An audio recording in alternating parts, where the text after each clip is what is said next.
और है क्या लाइन में? नहीं। आइए हम लोग आगे की ओर बढ़ते हैं। बोलिए, तो सिर पकड़ के बोलेंगे। ग्रॉस डिमांड आया है टर्म में? ग्रॉस डिमांड टर्म में आया है कहीं?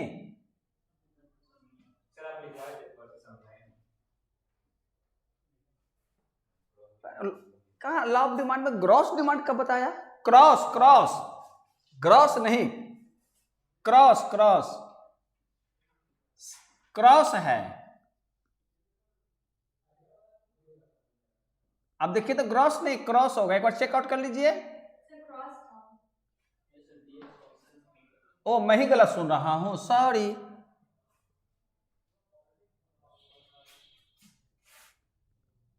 आप उसको वहां पर भी पढ़ेंगे, क्या नाम है, इलास्टिसिटी में क्रॉस इलास्टिसिटी ऑफ डिमांड करके भी एक टर्म है। जब इलास्टिसिटी में जाएंगे तो आ जाएगा क्रॉस इलास्टिसिटी ऑफ डिमांड।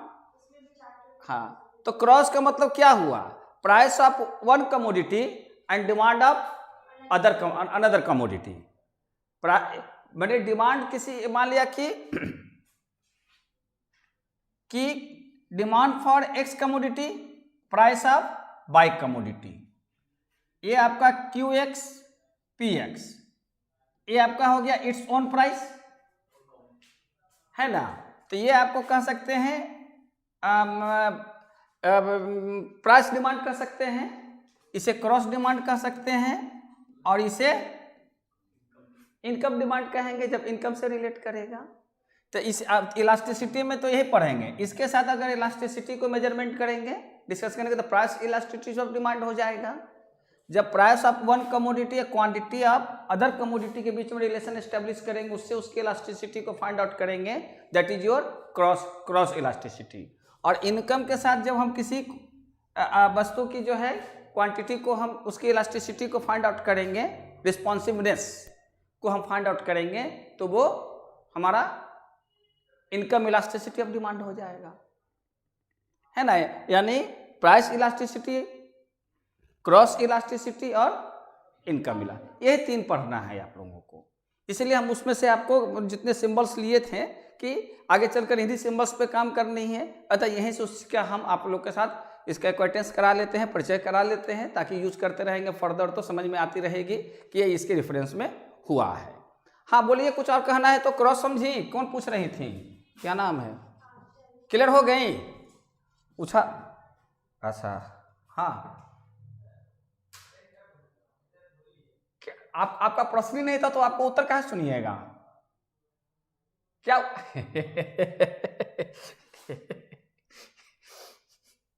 ठीक है, क्या क्या क्या सुनना चाहती हैं? कौन सा गाना?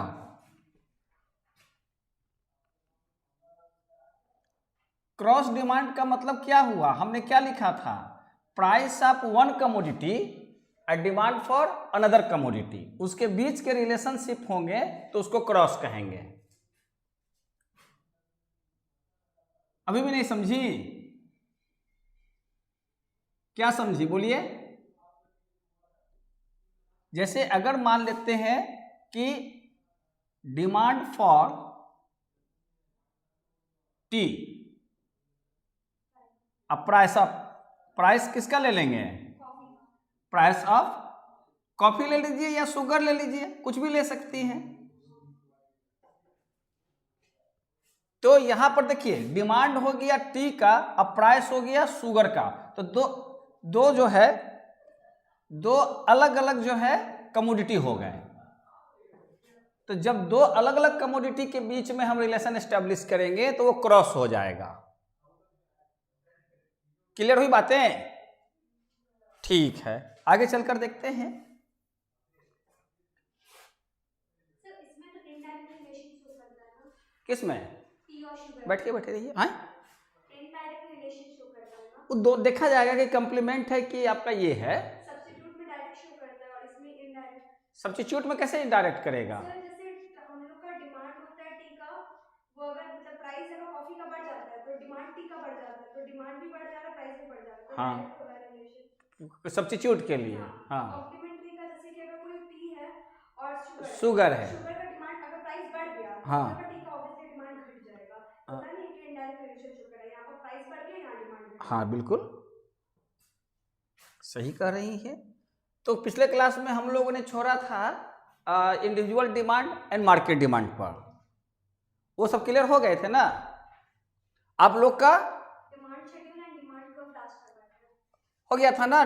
डिमांड माने market demand and individual demand clear हो गए थे ना? सर। इंडिविजुअल डिमांड का आप लोगों का बताया। इंडिविजुअल किए थे तो मार्केट उसी से निकाल लेंगे। अच्छा तो अब आ जाते हैं, शेड्यूल बना लेते हैं। किसका? मार्केट का।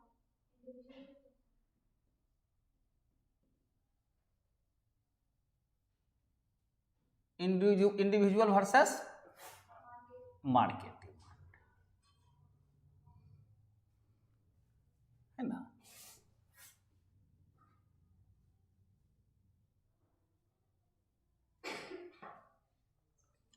तो इस शेड्यूल को बना, शेड्यूल का मतलब होता है there is a list of different quantities at different price, है ना? शेड्यूल क्या जो है रिप्रेजेंट करता है? Schedule is a table, graphical representation. नहीं tabular representation of law of demand.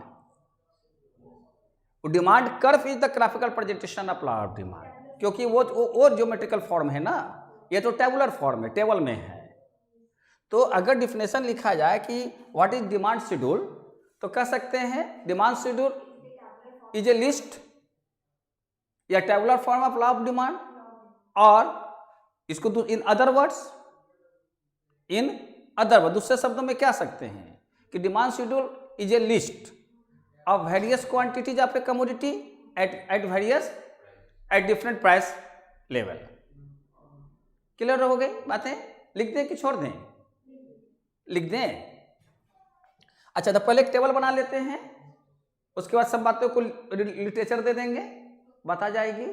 तो देखिए इंडिविजुअल डिमांड बनाते हैं तो सबसे पहले हम लोग क्या कर लेते हैं, हम लोग यहां पर केवल एक्स कमोडिटी की चर्चा कर रहे हैं, है ना? अदर कमोडिटी की बात नहीं करें, अपने ही प्राइस से इसके डिस्टर्बेंस माने डिस्टर्ब होंगे।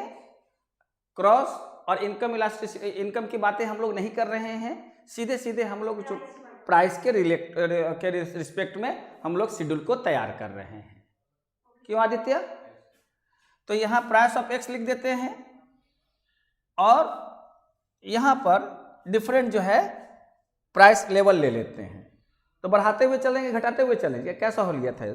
चलिए बढ़ाते हुए चलें। 2 4 6 8 10 5 पॉइंट लेते हैं, 5 प्राइसेस हो गए। अब जो है यहां लिख देते हैं DA, मतलब demand for consumer A. D आप लोग समझ रहे हैं DA क्या रिप्रेजेंट करेगा?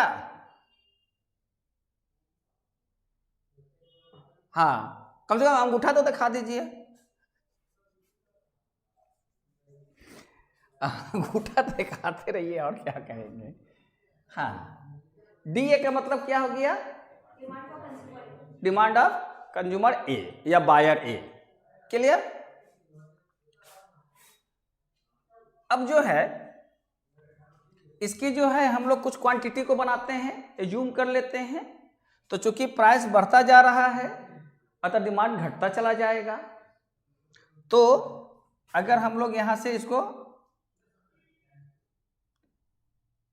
इससे क्या होगा कि हम लोगों को एक लीनियर डायग्राम मिलेगा, स्ट्रेट लाइन कंसेप्ट मिलेगा। अदरवाइज क्या होगा, आपका कर्वेचर मिलेगा। तो दोनों में से कोई भी आप डायग्राम को बना सकते हैं, या तो स्ट्रेट लाइन डिमांड कर्व बनाइए या कर्वेचर बनाइए घुमा हुआ। हाँ मेरा प्रोनाउंसिएशन थोड़ा सा गड़बड़ है। ये क्या है, किसी भी प्लेन में हम जब कोई एक लाइन को ड्रॉ करते हैं तो इधर वो स्ट्रेट लाइन होती है और वो बेंडेड होती है। तो जो बेंडेड होगी यानी कहीं से घूमी हुई होगी, किसी भी पॉइंट या मोर देन वन पॉइंट पर जब घूमी होगी तो उसको कर्व कहते हैं। तो कर्व से बना कर्वेचर।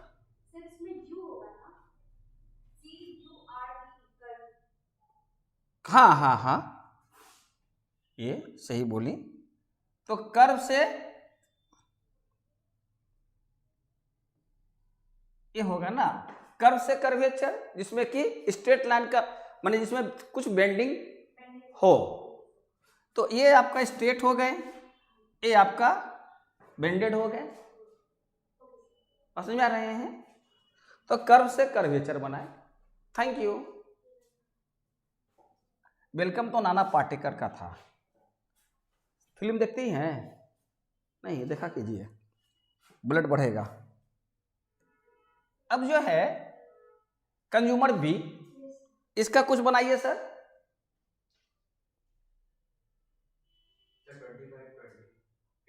25, कितना लेके चलिएगा? 25 का लेके चलिएगा क्या? तो फिर यहाँ 0 हो जाएगा। 25, 20, 15, 10, 5।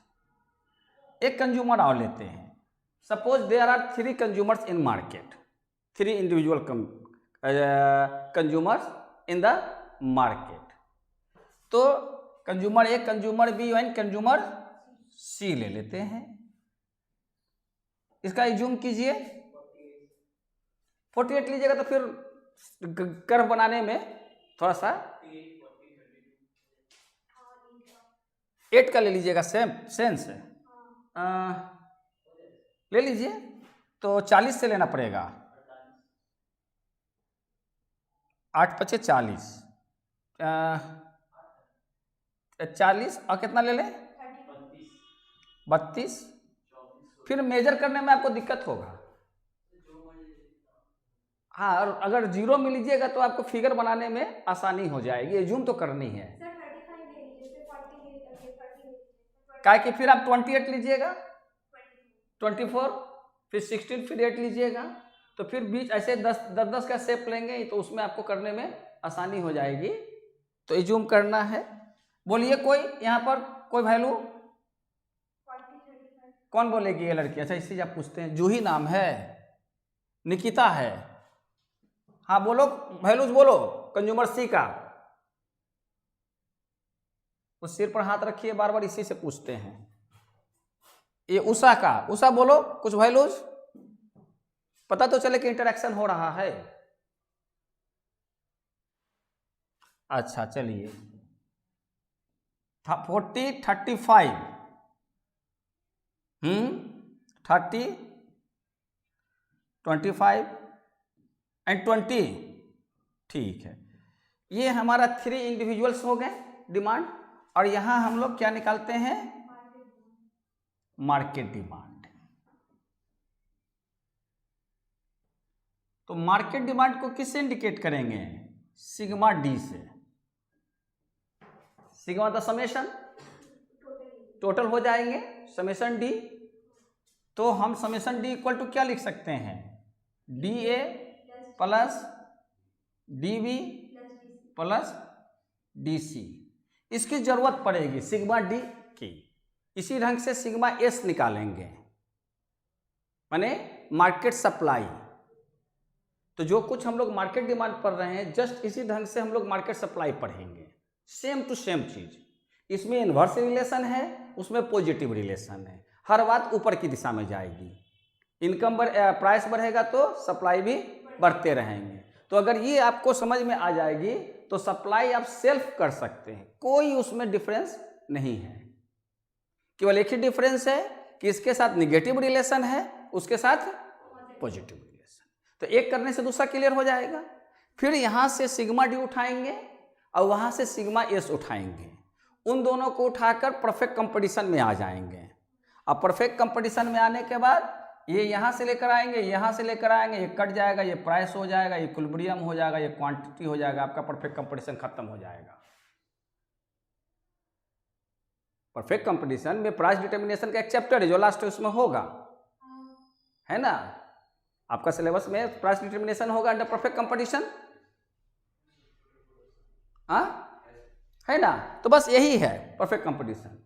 इसीलिए यहां पर सबको सेपरेटली अलग अलग ढंग से पढ़ ली जाती है। वहां पर केवल कंसेप्ट किसका आएगा? ये टोटल मार्केट डिमांड हो जाएगा। आइए टोटल मार्केट सप्लाई। और जहां एक दूसरे को क्रॉस करेगा वहां इक्विलिब्रियम हो गया। बात समझ रहे हैं क्यों आपको ये सब पढ़ाते जा रहा है? क्योंकि इसकी प्राइस को डिटरमिन करना है। कॉस्ट डिटरमाइन प्राइस सर, जो आप पढ़ा बोल रहे हो कॉस्ट डिटरमाइन प्राइस नहीं, डिमांड और सप्लाई से ना हुआ। आते हैं देखेंगे उसमें। आइए इसका टोटल करिए, कितना हो जाएगा? 115 115 और हाँ 95 75 ना,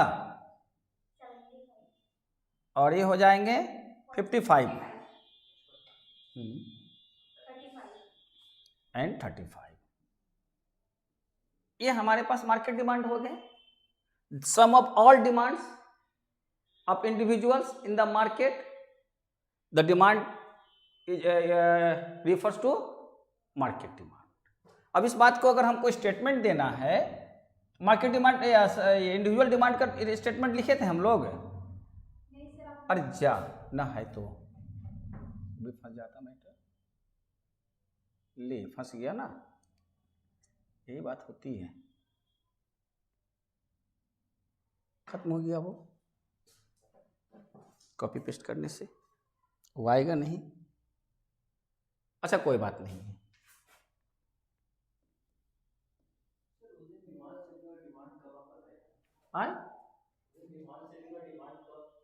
हो गया था ना, ये देखिए उड़ गया कॉपी करने से। ये कभी कभी ऐसा होता है। तो उससे आगे बढ़ते हैं तो उड़ गया, हम क्या बताएं।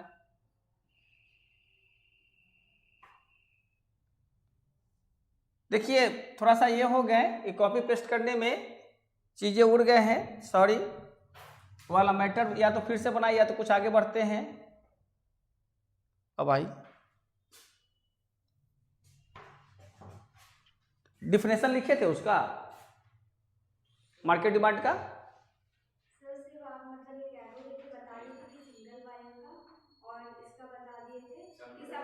डिफिनेशन लिख दिया जाए, लिख देते हैं। किसका लिखना है? इंडिविजुअल डिमांड का।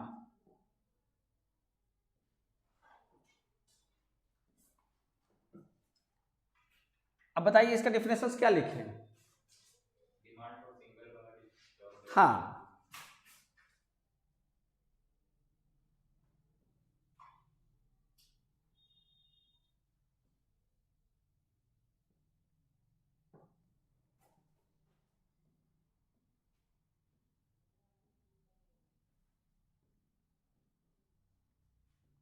when a demand is associated with a single buyer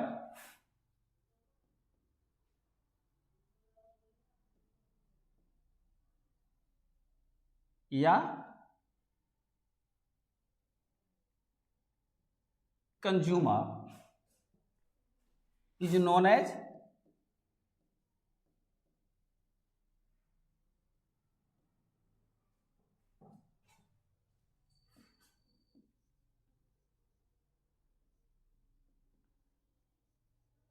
individual demand. Simple बात हो गई है ना। और मार्केट डिमांड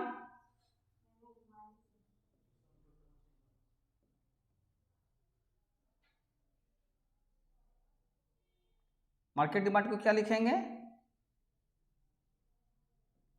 मार्केट डिमांड को लिख सकते हैं, हाँ एक टर्म है। और भी क्या सकते हैं? Market demand is a composite demand या ज्वाइंट डिमांड, है ना, क्योंकि कंपोजिट हो गए, सभी के कंपोजिट कर गए। तो मार्केट डिमांड रिफर्स टू, कुछ अलग अलग कंपोजिशन पर काम करते रहेंगे, स्टेटमेंट ऐसे बदलता रहेगा, मतलब तो वही कहने की रहेंगे लेकिन इससे जो है आपको वैरायटीज ऑफ वे मिल जाएंगे। कुछ किताबों में कंपोजिशन होंगे, कुछ अपने डिस्कशन में होंगे। तो या तो एक ही पैटर्न पर सब बात को लिख दें, या अपने ढंग से जो हमारी समझ में बात आती है वो वर्ड को लिखते हैं। उसके अनुसार आपके पास फ्रीडम है, आप अपने अनुसार शब्दों में बदलकर अपना काम को कर सकते हैं। माने इसको ब्रह्म लकीर मत मानिए, ये एक अंडरस्टैंडिंग है। आप सब्स्टिट्यूट ऑफ वर्ड्स का यूज कर सकते हैं, है ना। आपके पास इतनी एक्सटेंशन है। क्लियर हो गई बातें। तो आपके सामने इंस्टेंटली लिखने से बेनिफिट ये होते हैं कि आपको लगता है कि ऐसे कंपोजिशन कुछ ढंग से भी किया जा सकता है। आइए कि अगर हम रिटन मैटर्स को लेकर आएंगे तो आपको लगेगा कि that is the best.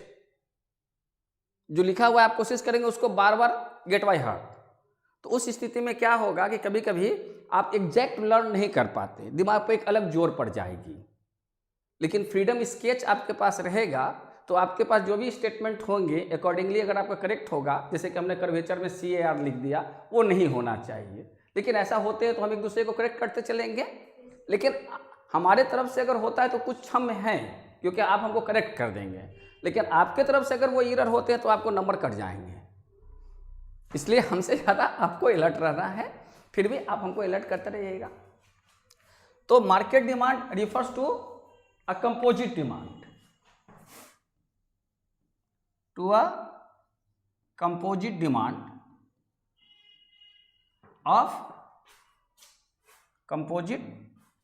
demand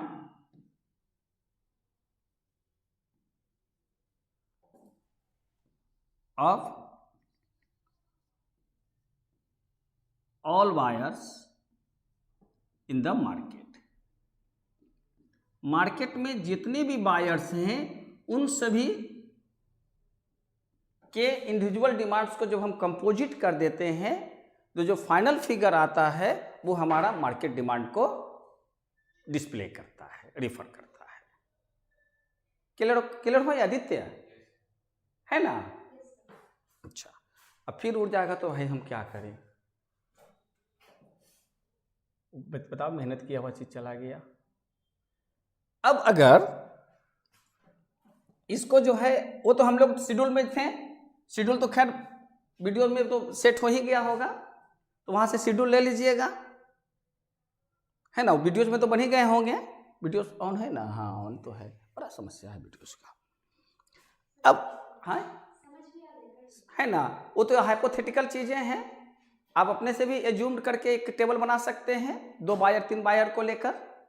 अब आइए हम लोग उसी चीज को ग्राफ में कैसे बनाते हैं विदाउट शेड्यूल। एक तो हो गया कि विद शेड्यूल है तो मेजर कर लेंगे।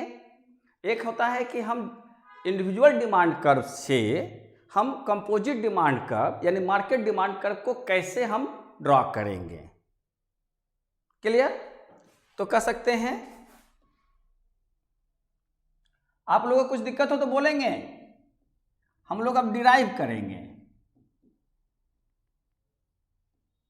डिराइव मतलब समझते हैं? डिराइव से डेरिवेशन बना। डिराइव का मतलब समझते हैं? जैसे कह सकते हैं कि butter is derived from milk, है ना। दूध से मक्खन निकलते हैं तो बटर क्या होते हैं? डिराइव होते हैं, से निकाले जाते हैं। ठीक है, तो हम लोग किसको निकाल रहे हैं? मार्केट डिमांड को। किससे निकाल रहे हैं? इंडिविजुअल डिमांड से, है ना। इंडिविजुअल डिमांड से हम लोग मार्केट डिमांड बना रहे हैं। बात समझ में आ रहे हैं? तो क्या कर सकते हैं? किसका डेरिवेशन कर रहे हैं? तो क्या लिखेंगे? Head Aditya, derivation of market demand या derivation of butter from milk. कभी भी कंफ्यूज होती ढंग से बात कर सकते हैं कि इंडिविजुअल पहले होगा कि मार्केट पहले होगा। तो हम लोग डिराइव क्या कर रहे हैं? Market demand. तो डेरिवेशन ऑफ मार्केट डिमांड।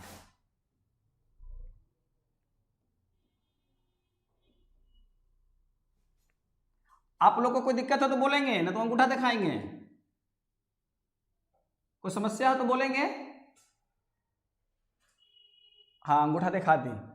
वाह, ये तो बड़ी आगे अंगूठा बने उठाने में। उषा उत्थुप।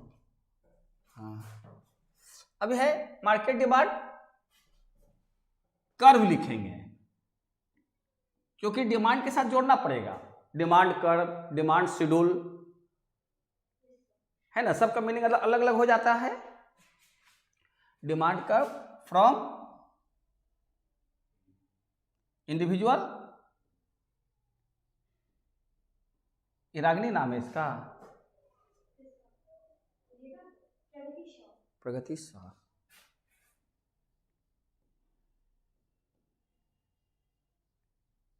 वो बार बार पूछते रहने से याद हो जाएगा, ऐसे तख्ती तो लगाई हुई नहीं ना है। इंडिविजुअल, देखिए वहां सबका तख्ती लगा हुआ है, 3 गो तो लापता है, अतुल, अंचल, ओ रिमझिम बारिश हो रही है अभी, रिमझिम शावर, हाँ डिमांड। अब यहाँ कर्व्स लिखेंगे, क्योंकि एक से अधिक इंडिविजुअल कर्व होंगे, उससे एक डिमांड कर्व निकलेगा। तो derivation of demand curve from, हाँ derivation of market demand curve from individual demand curves, है ना। बताते समय तो सही बता देते हैं, लिखते समय हम भी इधर करते रहते हैं, आप लोग करेक्ट करते रहेंगे। अब आ जाइए, अब हम लोग इसके लिए कोई शेड्यूल नहीं बनाते हैं, इसके लिए हम जो है कर्व ही बना लेते हैं डायरेक्टली विदाउट मेजरमेंट। क्योंकि हम लोगों ने पढ़ा क्या कि डिमांड कर्व प्राइस के साथ नेगेटिव रिलेशन है, यानी कोई भी कर्व होगा तो डाउनवर्ड होगा, जो भी डिमांड कर्व होगा इंडिविजुअल का वो डाउनवर्ड होगा, इसलिए मार्केट डिमांड कर्व भी फाइनली डाउनवर्ड हो जाएगा। तो कैसे करेंगे कि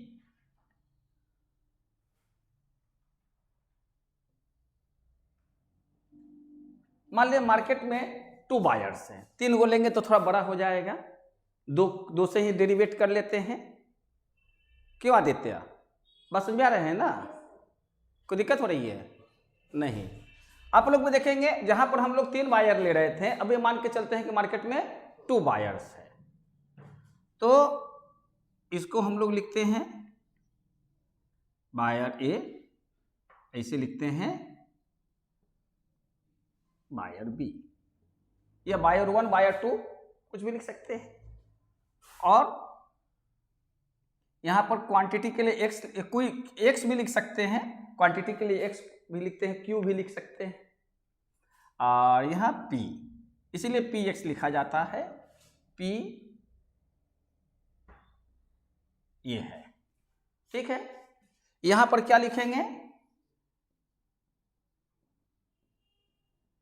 क्वांटिटी डिमांडेड, ये दोनों पर चलेगा, और इधर क्या लिखेंगे, प्राइस, है ना। और यहां पर एक डायग्राम सेम बना लेंगे, और यहां लिखेंगे मार्केट डिमांड। अब बिना किसी कह सकते हैं इंस्ट्रूमेंट का, ये आपके पास पेन है, इस पेन की मदद से ही हम इसे ड्रॉ कर सकते हैं। कैसे ड्रॉ करेंगे, पहले हम लोग 2 डिमांड कर्व हाइपोथेटिकल लेते हैं, डाउनवर्ड स्लोप। तो क्या करते हैं कि एक को हम लोग डिमांड कर्व ए ले लेते हैं, इसको D1 मान लेते हैं या DA मान लेते हैं, demand for consumer A, demand of consumer A. इसको थोड़ा सा इस ढंग से मान लेते हैं, इसकी इलास्टिसिटी अलग है, इसकी रिस्पॉन्स अलग है, ये कम क्वांटिटी खरीदता है उसी प्राइस पर ज़्यादा क्वांटिटी खरीदता है। एक ही जैसा भी कर्व बना सकते हैं, लेकिन किसी भी तरह का स्लोप बनाए डाउनवर्ड होनी चाहिए। बात क्लियर हो रहे हैं कि नहीं? ये फ्री हैंड हुआ विदाउट मेजरमेंट, और आपको एग्जामिनेशन में कहीं पर भी फ्री हैंड ही बनाकर चलिए, मेजरमेंट केवल वो बिगिनर्स के लिए समझाने के लिए दी जाती है। और इसमें क्या होता है कि आपका फ्रीडम स्पेस है, समझ में आ रहे हैं? आप लोग अंगूठा दिखाइए, ये वो तो अंगूठा परमानेंटली रखे हुए हैं, अतुल कुमार शाह मैंने परमानेंटली वो उसमें है। कोई कोई अंगूठा दिखा भी दीजिए नीचे, समझ में नहीं आ रही है।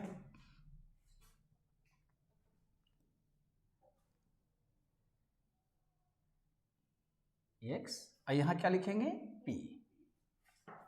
अच्छा, ये तो मिटा दिया मैंने, ये हमारे पास DB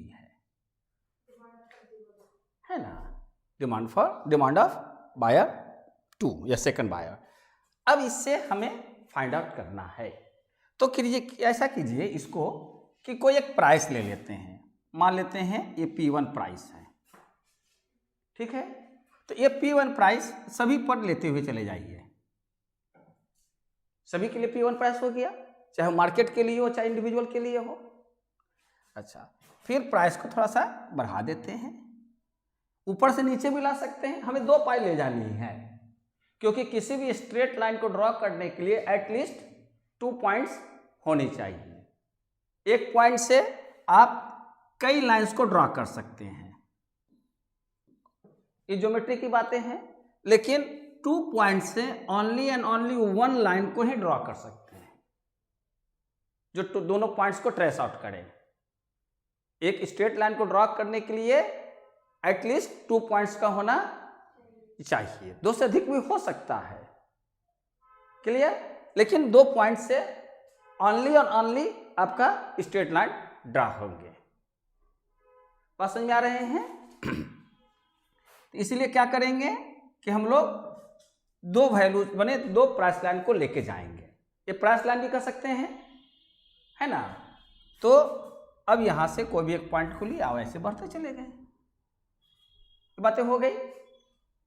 अब नीचे मेजर करने की जरूरत नहीं है, अगर कर भी सकते हैं तो ठीक है कि P2 प्राइस पर क्वांटिटी इतनी है और P1 प्राइस पर क्वांटिटी इतनी है। बायर 1 के लिए वो आपको कहानी लिखने में मिल जाएगी in the above diagram, in the first diagram, in the first figure, the demand curve for a consumer A, clear. At price OP1 its demand, his or her demand is such and such, when price rises to OP2 demand reduces such and such। बात समझ में आ रहे हैं ना। इस कहानी को तो बढ़ा सकते हैं स्टेटमेंट को। अब देखिए इन दोनों के कंपोजिट को हमको उस पर ले जाना है, क्लियर। तो कैसे करेंगे आप लोग भी देखेंगे, कोशिश करेंगे पेन से। तो क्या होगा कि ये पेन है, ये आपने हाइपोथेटिकल जो है 2 लाइन ड्रॉ कर दिया, ये रहो नीचे। अब जो है बनता है, इसमें क्या करेंगे, ये देखिए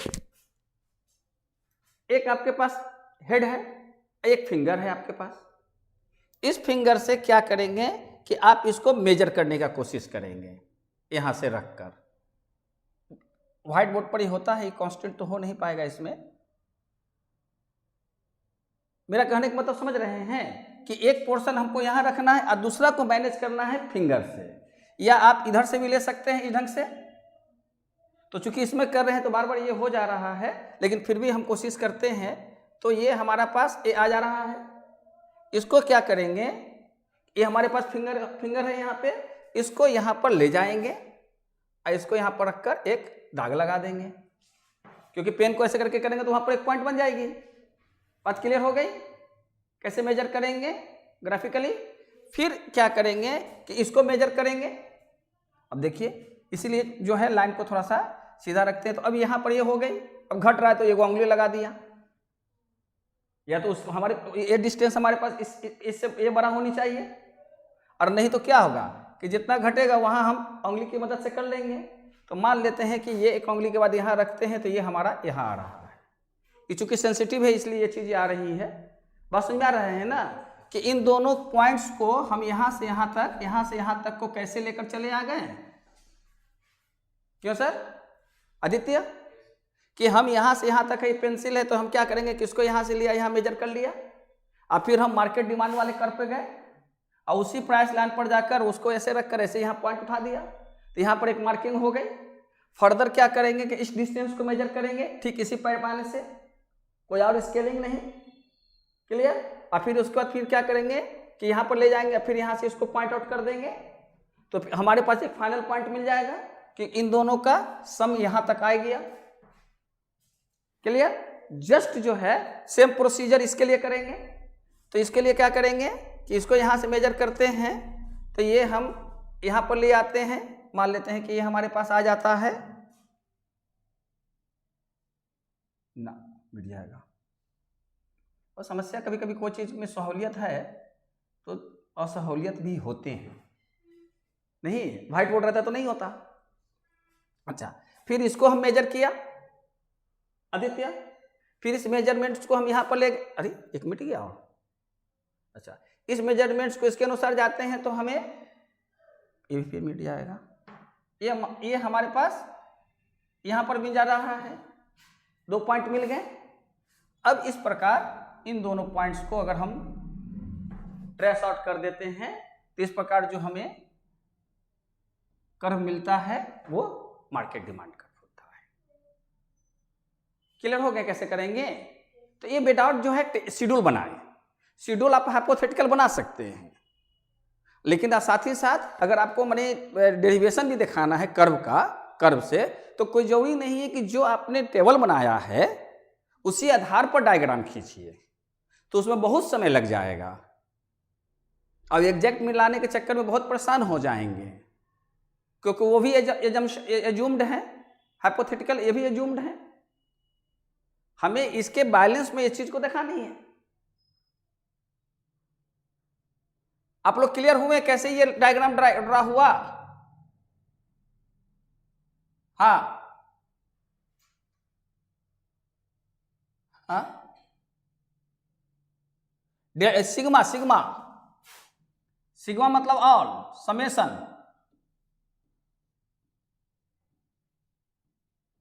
वही तो मैं लिखा यहां, समेशन, इसको सिग्मा बोलते हैं,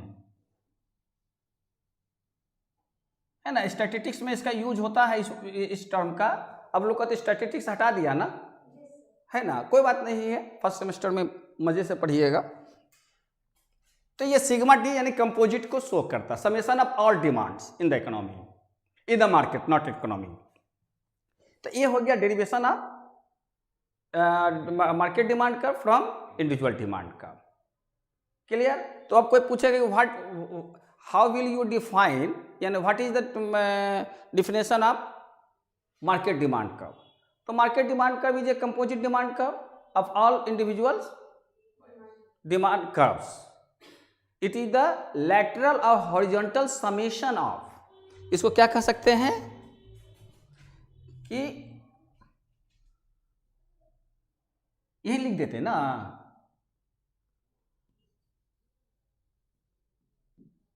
मार्केट डिमांड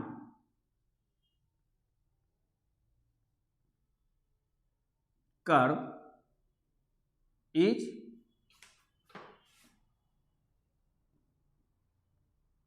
ऑब्टेन्ड बाई, ये जो समेशन है, 2 तरह का समेशन होगा, एक वर्टिकल होगा, ऊपर नीचे जोड़ेंगे और नीचे लेकर आएंगे तो वर्टिकल समेशन हो जाएगा।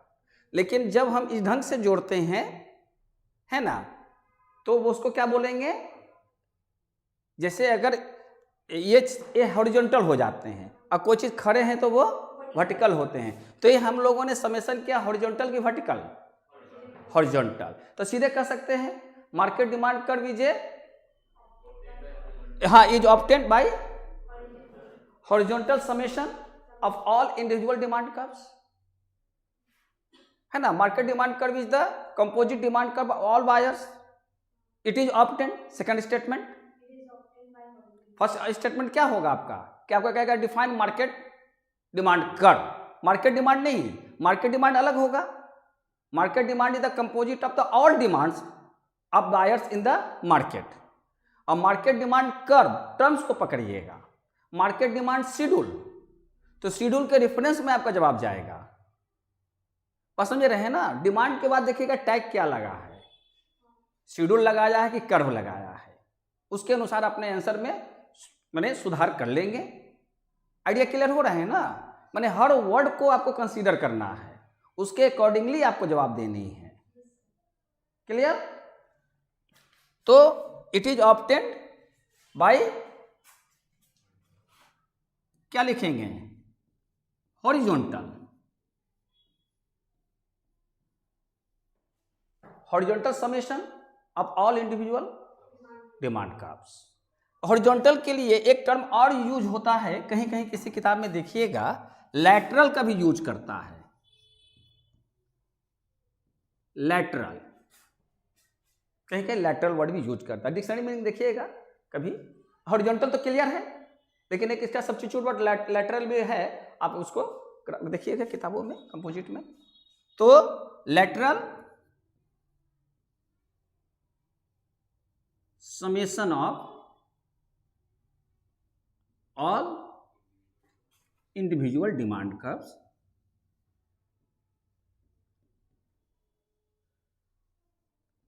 अब बताइए आप लोग का नोट साथ साथ लिखा रहा है कि नहीं?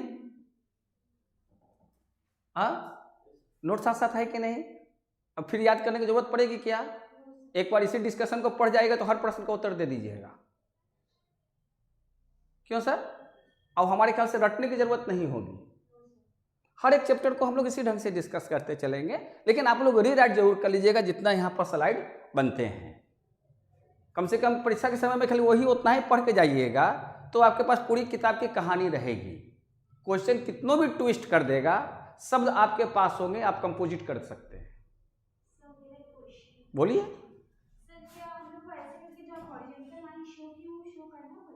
अरे भाई किसी चीज को देखिए, each subject is science and art. प्रत्येक सब्जेक्ट अपने आप में साइंस भी है और आर्ट भी है। तो साइंस क्या है? Based upon some restricted rule and formulas. और आर्ट क्या है? Your way of presentation. तो जब दोनों मिलेगा तभी तो एक बेटर आउटपुट आएगा। क्या बोलिए? कॉमर्स के लिए नहीं, हर सब्जेक्ट। अब जैसे कॉमर्स कैसे नहीं है? साइंस में आप जब बनाते हैं, आप मान लेते हैं कि जर्नल बनाते हैं, तो जर्नल का आपने तो सीधे 5 खाना बना दिए, डेबिट क्रेडिट कर दिए, लेकिन उसके प्रेजेंट करने की जो है आपका उसका टाइटल सॉलिड दिए, उसके जितने पर्टिकुलर्स, डेबिट, लेजर, फोलियो, ये सब करेक्ट लिखें। जो आपने फिगर लिखा वो राइट अलाइनमेंट में लिखा, राइट अलाइनमेंट से पीछे आ गए। आपको कहीं पर 50 लिखना है, कहीं पर 2300 लिखना है, तो 2300 तो आप ऐसे ना लिखेंगे। ये प्रेजेंटेशन हुआ ना अकाउंट में। लोग ऐसे क्या करेंगे? 50 लिख देंगे, फिर 2350 लिख देंगे। This is not A correct presentation. लिखा तो दोनों सही, टोटल भी दोनों लेकर आएगा सही, लेकिन that is not according to commerce. कि कॉमर्स में कहा जाता है कि जो भी फिगर है यूनिट के बाद 10 होगा, तब 100 होगा, तब 1000 होगा, तब 10,000 होगा। इस फिगर डेसिमल उसी ढंग से जाएगा, तो that is also your presentation. Therefore, commerce is also a science and an art. नहीं? अच्छा खैर, आइए हम लोग अपने टॉपिक पे। इतना यहाँ पर हो गया कि समझने में लोगों को ये हो जाएगा। तो अब आइए हम लोग इसके बाद क्या करते हैं? शिफ्टिंग और मूवमेंट कर देते हैं। अच्छा, यहाँ पर आप लोग को सबका क्लियर हो गया?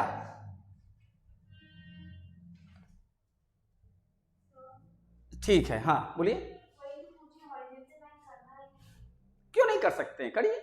आपको लगे, अगर आप देख लीजिए weight of your answer, question का वेट अगर ज्यादा है, 5 मार्क्स का है, तो डिटेल करिए।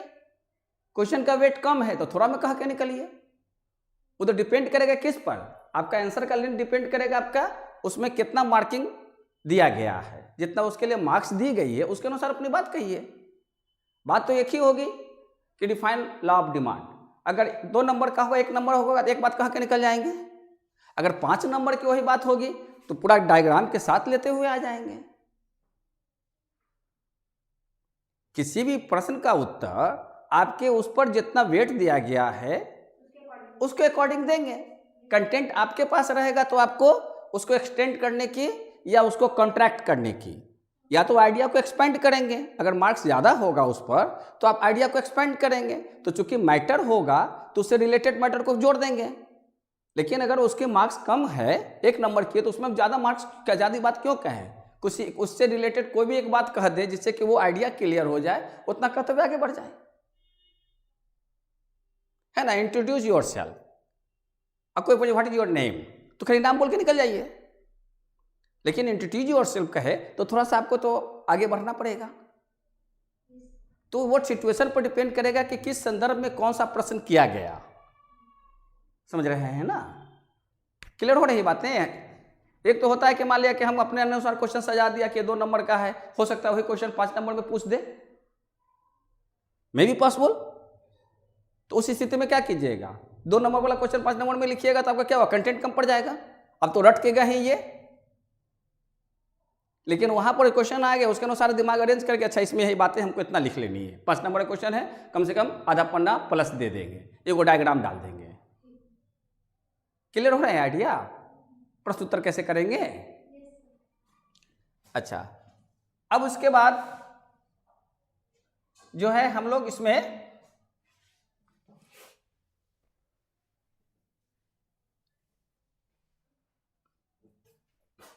डिमांड चल रहा है ना,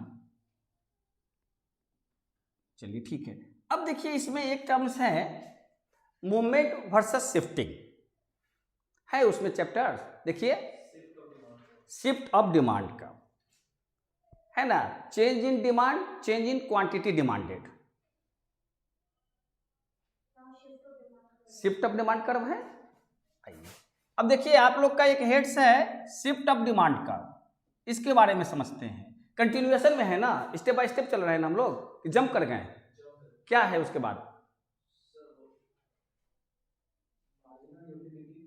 नहीं उसको रहने दीजिए, उसको डिस्कस करेंगे marginal utility, exception of law of demand. तो इसको पहले यहाँ से मार्क इसको लेते हुए चले जाते हैं और वो आपको वहाँ पर क्लियर कर देंगे। उसमें होता है कि डिमांड कब डाउनवर्ड क्यों होता है ना, उसके में 3 पॉइंट्स हैं जो आपको वहाँ पर दिखाई गई है, समझ रहे हैं ना। एक आपका law of diminishing marginal utility का कंसेप्ट, और एक इनकम इफेक्ट, और सेकंड है सब्स्टिट्यूशन इफेक्ट। यानी 3 कारण के कारण आपको there are 3 causes that a demand curve goes downward. एक क्वेश्चन है कि what is demand curve, why is demand curve, why does demand curve go downward, what is demand curve या व्हाट इज डिमांड या what is law of demand, कोई भी प्रश्न दे सकता है कि what is law of demand, why does demand curve goes downward from left to right, left to right होता है ये, वो उसके माने साथ साथ एक माने टर्म ही बना हुआ है। A demand curve is downward sloping from left to right, left से राइट की दिशा में जाता है। तो उसका जवाब के लिए वो वाली बातें कर लेंगे। यहाँ पर चूंकि ये बातें चल रही है कंटिन्यूटी में, तो इसी बातें को आगे बढ़ाते हैं, कोई दिक्कत नहीं ना। देखिए यहाँ पर है शिफ्टिंग, शिफ्टिंग का एक हेडिंग होगा आपका शिफ्टिंग ऑफ डिमांड। कर्व की चर्चा नहीं किया होगा, डिमांड कर्व भी या डिमांड भी कर सकते हैं, डिमांड में शिफ्ट क्यों होता है। चलिए कर्व भी लिख देते हैं।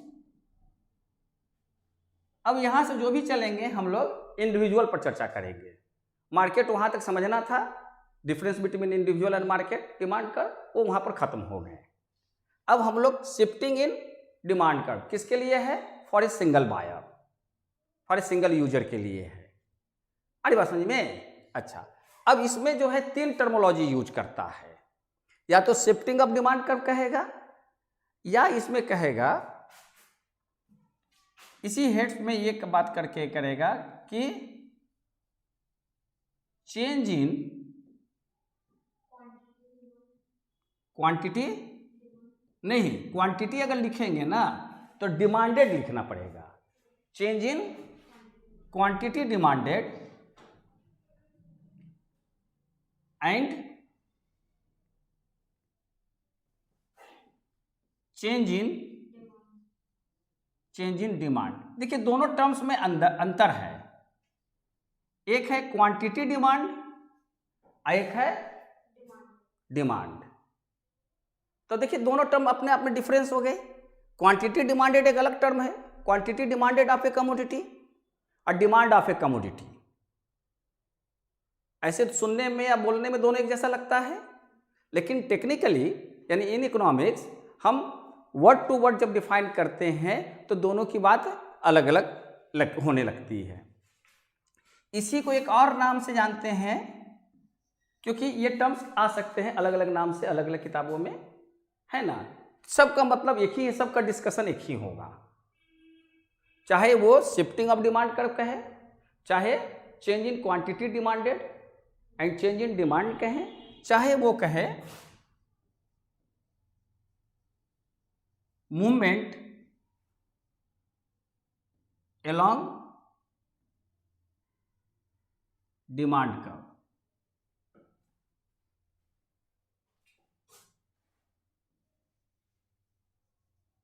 Versus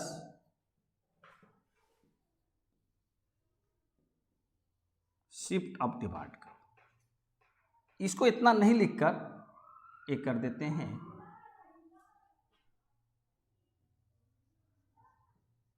movement versus shifting. दो टर्म है, एक टर्म है मूवमेंट और दूसरा टर्म है शिफ्टिंग। दोनों के एक सिंपल सी मतलब को आप समझ जाएंगे तो क्लियर होगा। क्लियर क्या होगा कि मूवमेंट जब होगा तो डिमांड जो है अफेक्ट होगा अपने ओन प्राइस से, डिमांड अपने ओन प्राइस से डिस्टर्ब होगा तो वो चेंज इन क्वांटिटी डिमांडेड कहलाएगा। और अपने प्राइस को छोड़कर अदर डिटरमिनेंट से अगर वो अफेक्ट होता हो तो वो चेंज इन डिमांड होगा। जैसे कि डिमांड जो है वो अफेक्ट हो रहा हो आपका इनकम से, डिमांड आपका अफेक्ट हो रहा हो इनकम से, रिलेटिव प्राइस से, एडवर्टीजमेंट से, है ना, माने only its own price. All other determinants of demand when affect the quantity of a commodity then that is called shifting in demand. Shifting in demand when a quantity of a commodity is affected by its own price then that is called quantity demanded or movement along the same demand curve। इसमें क्या होता है, same demand curve होता है। पहले समझा देते हैं तब स्टेटमेंट लिखेंगे तो आपको समझ में आ जाएगा कि स्टेटमेंट में आपको क्या कंपोज करना है। आदित्य क्लियर हो रहे हैं, कोई दिक्कत नहीं। तो इसमें सेम डिमांड कर्व बनेंगे। अच्छा, और इसमें कह सकते हैं सेपरेट डिमांड कर्व बनेंगे। इसमें अलग अलग डिमांड कर्व होंगे, इसमें एक ही डिमांड होगा, समझ रहे, चेंज इन क्वांटिटी डिमांडेड में एक ही डिमांड कर्व होगा, जबकि शिफ्टिंग में एक से अधिक डिमांड कर्व होंगे। क्लियर, वो कैसे होते हैं हम लोग डिस्कशन देख लेते हैं। सेपरेट डिमांड कर्व्स हो जाएंगे, अलग अलग डिमांड कर्व बनेंगे। तो अब देखते हैं कैसे कैसे क्या होगा।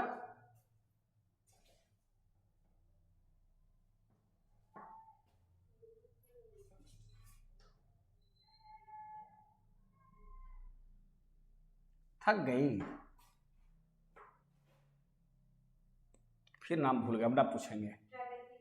प्रगति, प्रोग्रेस कर देना। अब देखिए सब थक गया, सबका वीडियो ऑफ हो गया, सर उधर से आवेंगे कहेंगे सबको बंद कर दो, क्या करें, बोरिंग होता होगा पढ़ने में। क्लास पर रहने पर कम बोरिंग होगी, वहाँ पर रहने में तो होगा कि कुछ एक्स्ट्रा बातें कर नहीं पाते हैं। ऐसे तो हम बहुत सारी एक्स्ट्रा बातें करते रहते हैं वो लोग। हाँ, ऊपर से कुछ घरेलू डिस्टर्बेंस भी चलता रहता है, वो तो बहुत ज़्यादा रहता है, उसमें और आदमी पलट रहता है कि उसको संभाले कि इसको यहाँ पर संभले। तो आइए सर हम लोग मूवमेंट को सीखते हैं, है ना।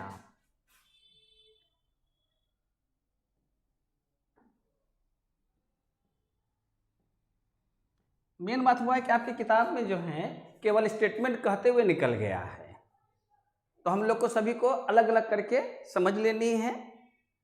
क्लियर। तो मूवमेंट यहाँ along the same demand curve बोलते हैं, along the same demand curve. तो ये कब होगा, जब अपने ओन प्राइस से होगा, यानी कि demand is a function of P x हो जाएगा। क्लियर? तो अब इससे जब हम बनाएंगे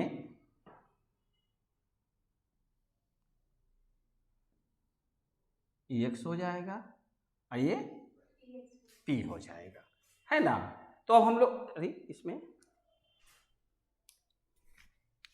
तो चार्ज में लगा दें,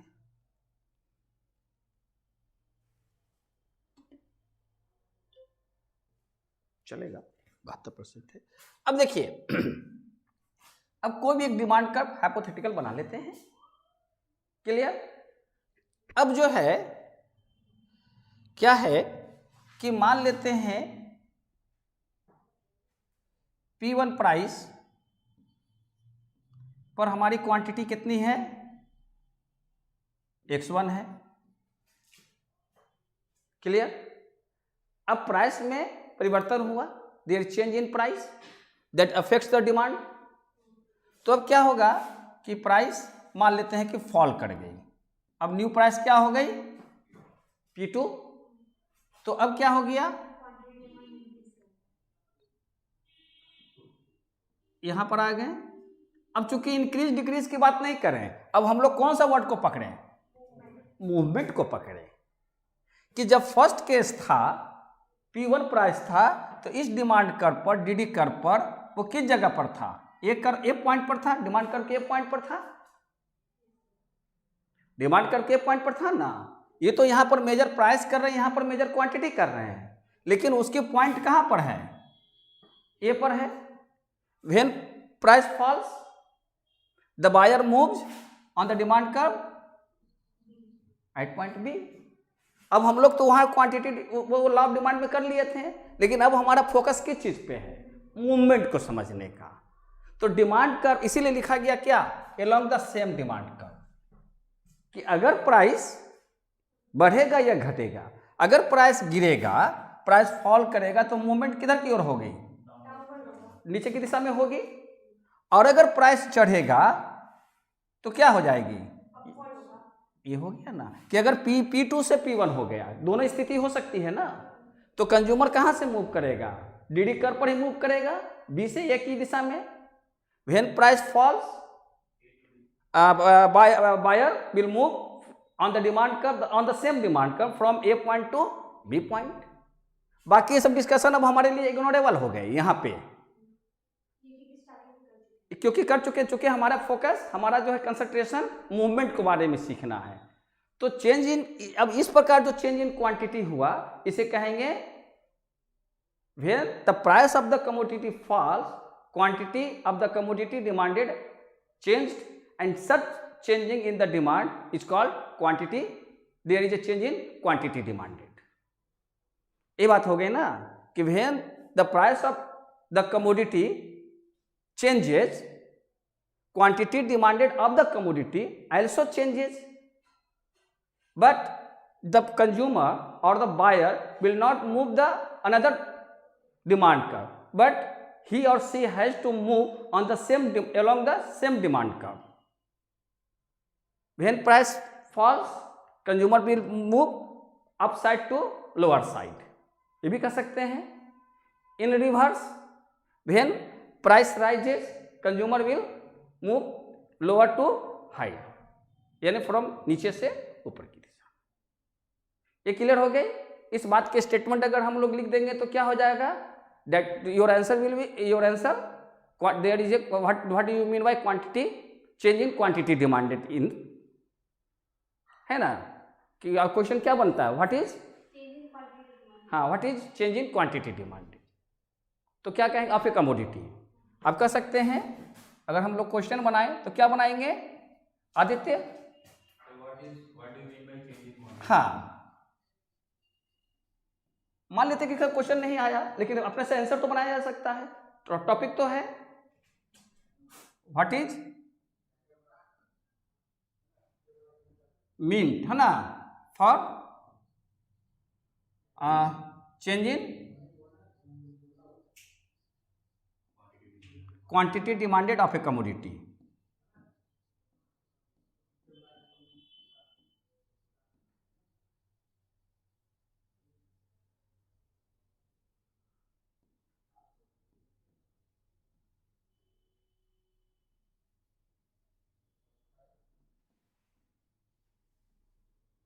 इसका आंसर तो लिखा जाएगा, हम छोड़ देते हैं आप लोग के लिए,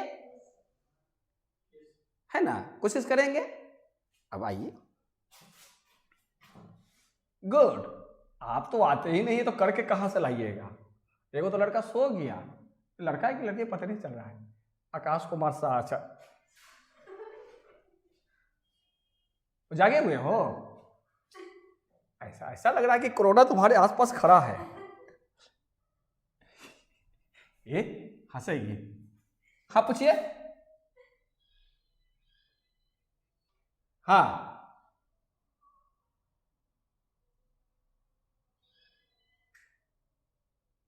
कुछ भी लिख सकते हैं, कुछ भी लिख सकते हो आप। यहां पर x लिखो, यहां पर तुम q लिखो, यहां पर तुम d लिखो, all are correct, no doubt. हाँ यहां पर तुम लिख सकते हो, यूनिट्स लिखोगे, यूनिट्स ऑफ गुड एक्स या कमोडिटी एक्स या क्वांटिटी ऑफ गुड एक्स या ओनली गुड एक्स, कुछ भी लिख के निकल सकते हैं। कोई हार्ड एंड फास्ट नहीं है कि आप यही लिख के चलिए। प्रोडक्ट एक्स भी लिखिए, प्रोडक्ट एक्स भी लिख सकते हैं। आप प्रोडक्ट एक्स का डिमांड कर रहे हैं, लेकिन इसमें प्रायः कंज्यूमर कंजम्पशन सेक्टर में कमोडिटी कमोडिटी कमोडिटी कमोडिटी चलता है। लेकिन आपके पास कमोडिटी है, गुड है, प्रोडक्ट है, आइटम है, कुछ भी लिखिए, है ना, ये फ्रीडम है। अब हम लोग शिफ्ट इन डिमांड की बात करते हैं, शिफ्ट इन डिमांड की बात करते हैं।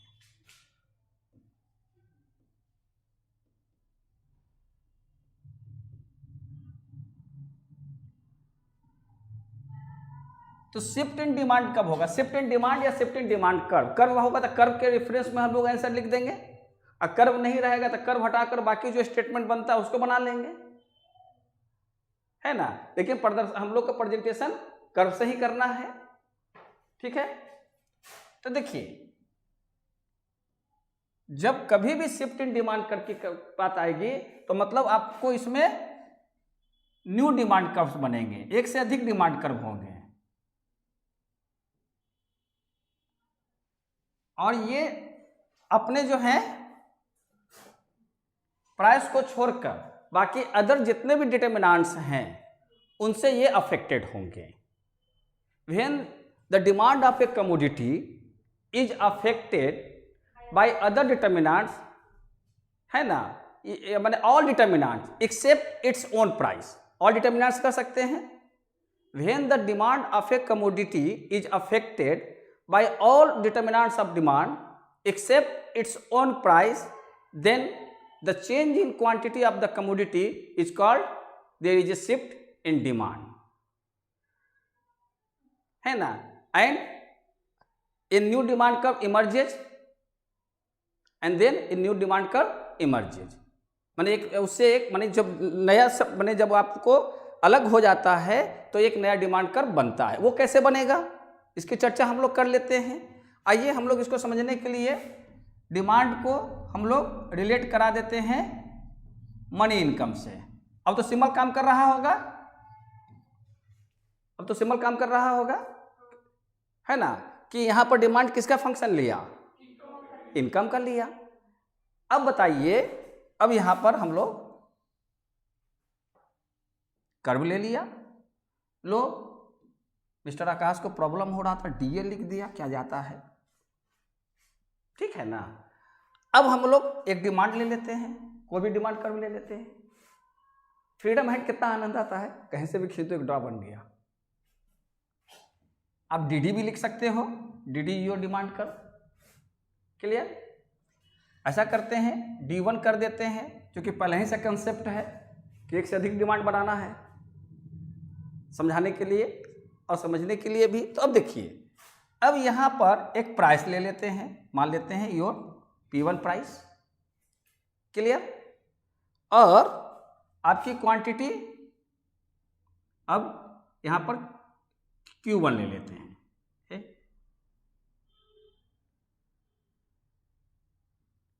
Q1 ले लेते हैं, या X1 ले सकते हैं, कुछ भी ले सकते हैं। ये तो क्लियर हो गई बातें कि कोई उसमें हार्ड एंड फास्ट नहीं है कि आपको यही लेना है, ये फ्रीडम है आपके पास। अब बताइए कि योर इनकम राइजेज, आपका इनकम, हाँ अब केस लीजिए, आप सिचुएशन एक लीजिए,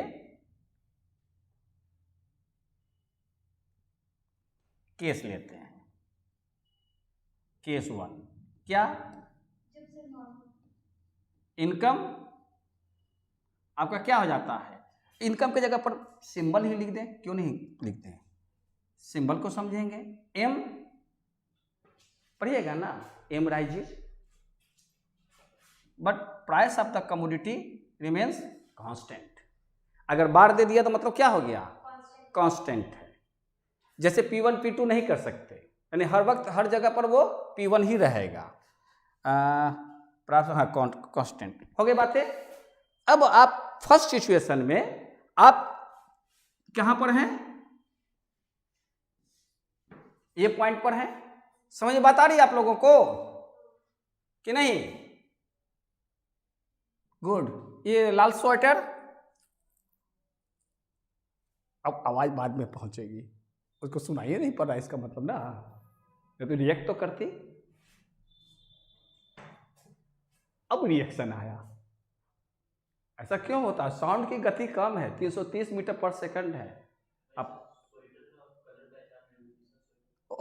अच्छा स्वेटर, अच्छा उनको कैसे मालूम कि दूसरा की स्वेटर क्या है ना, ये नहीं आ रही थी, यहाँ आ रही है ना, ठीक। आज वॉइस क्लियर है, गुड, क्रिस्टल क्लियर है।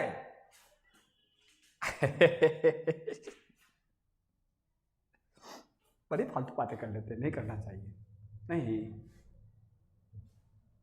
अब हाँ खाती है, क्या बोले आपने, नहीं सुनी तो कैसे हाँ बोल दी।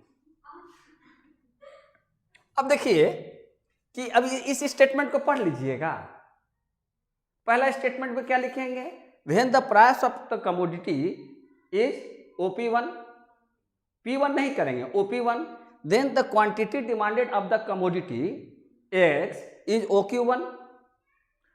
Now when money income of the consumer rises but price of the commodity remains constant, then क्या होगा, डिमांड बढ़ जाएगा, नहीं यार, आपके पास 10 रुपया था, है ना, आपके पास 10 रुपया था, आप 25 वस्तु खरीद रहे थे क्वांटिटी, अब आपके पास 15 रुपया हो गया, तो अब आप पहले से ज्यादा खरीदेंगे कि कम खरीदेंगे, ज्यादा खरीदेंगे, लेकिन प्राइस तो वही रहेगा, क्वांटिटी ज्यादा होगा लेकिन प्राइस कांस्टेंट रहेगा। तो इसी प्राइस पर ना कहीं पर जाके आप एग्री कीजिएगा, ये प्राइस को तो आप चेंज नहीं ना कीजिएगा। मान लेते हैं कि वो क्वांटिटी यहां पर आके फॉल कर रहा है ना, पहले आप 25 ले रहे थे, अब 28 लेंगी, तो 3 क्वांटिटी का चेंज हुआ ना, लेकिन ये 3 क्वांटिटी हमको क्या होगा, यहां पर दिखाना पड़ेगा, तो इसके लिए हमको इसके पैरेलल एक लाइन को लेना होगा, एक हमको एक अलग डिमांड कर पर बताएगी, ये तो प्राइस लाइन थी, तो इसके रिस्पेक्ट में हम इसके पैरेलल एक लाइन को ड्रॉ करेंगे जो डिमांड लाइन को डिनोट करेगा, तो हमारे पास क्या हो गई D2। अब यहां से कंज्यूमर कहां मूव कर गया, B पर कर गया, नहीं क्लियर हुआ, क्योंकि आपके क्वांटिटी तो बढ़ गई, आपने तो केवल प्राइस लाइन लिया ना, तो इसको लिए तो डिमांड कर्व लेंगे, तो डिमांड कर्व इस पॉइंट को जो टच करे से पास हो उस डिमांड कर्व को लेंगे, और उसका स्लोप कैसा लेंगे, उसका स्लोप जो इसका स्लोप है उसी का स्लोप लेंगे, इसके पैरेलल ही आगे की ओर बढ़ाएंगे, जो इंडिकेट करेगा कि प्राइस इसका कांस्टेंट है। तो सेम प्राइस पर अगर इनकम बढ़ जाता है, आपका टेस्ट बदल जाता है, बढ़ जाता है, प्रेफरेंस बढ़ जाता है, तो क्वांटिटी बढ़ा देंगे, तो क्वांटिटी बढ़ाएंगे तो आप इस कर्व पे नहीं जा सकेंगे, इस कर्व पर तभी मूव करेंगे जब केवल प्राइस चेंज होगा, क्योंकि ये कर्व तो प्राइस के साथ ना वैरी करेगा, प्राइस को छोड़कर अदर किसी कारण से आपका डिमांड जब बढ़ेगा तो उसके लिए एक नया डिमांड कर्व को लेकर आना पड़ेगा, क्योंकि इस पर तभी मूव करेंगे जब ये मूव करेगा। जब प्राइस मूव करेगा तभी ना इसे कर्व पर ऊपर नीचे होते रहेंगे। लेकिन ये कांस्टेंट है और अदर डिटर्मिनेंट्स अगर चेंज हो रहा है तो आपको इसके रिस्पेक्ट में ही आगे की ओर बढ़ना पड़ेगा, और जितनी क्वांटिटी है उसके रिस्पेक्ट में हमको एक डिमांड लाइन को लेकर आना पड़ेगा। तो इस प्रकार ये हॉरिजॉन्टल मूवमेंट्स जो होगा वो शिफ्ट इन डिमांड होगा। अब वो वर्टिकल मूवमेंट्स होगा, उसको वर्टिकल भी कह सकते हैं। इस केस में ये वर्टिकल मूवमेंट है, ऊपर नीचे है, ये लेफ्ट राइट है, इसमें क्या है, इसमें मूवमेंट हॉरिजॉन्टल है ना, लेफ्ट राइट है, और इसमें क्या है, अप डाउन है। तो जो अप डाउन होगा वो वर्टिकल मूवमेंट होगा। क्लियर? तो जब शिफ्ट इन डिमांड होगा तो मूवमेंट कैसा होगा, हॉरिजॉन्टल मूवमेंट्स होगा। इन दैट केस ये माने उसमें, तो अगर हमको इसको डिफाइन करना है कि what do you understand about change in demand, माने चेंज इन डिमांड की चर्चा करते हैं, इसकी चर्चा करते हैं, है ना, कि what do you mean bye shift in demand. यही बातें हो गई। क्वेश्चन क्या बनता है इससे, व्हाट डू यू मीन या what do you understand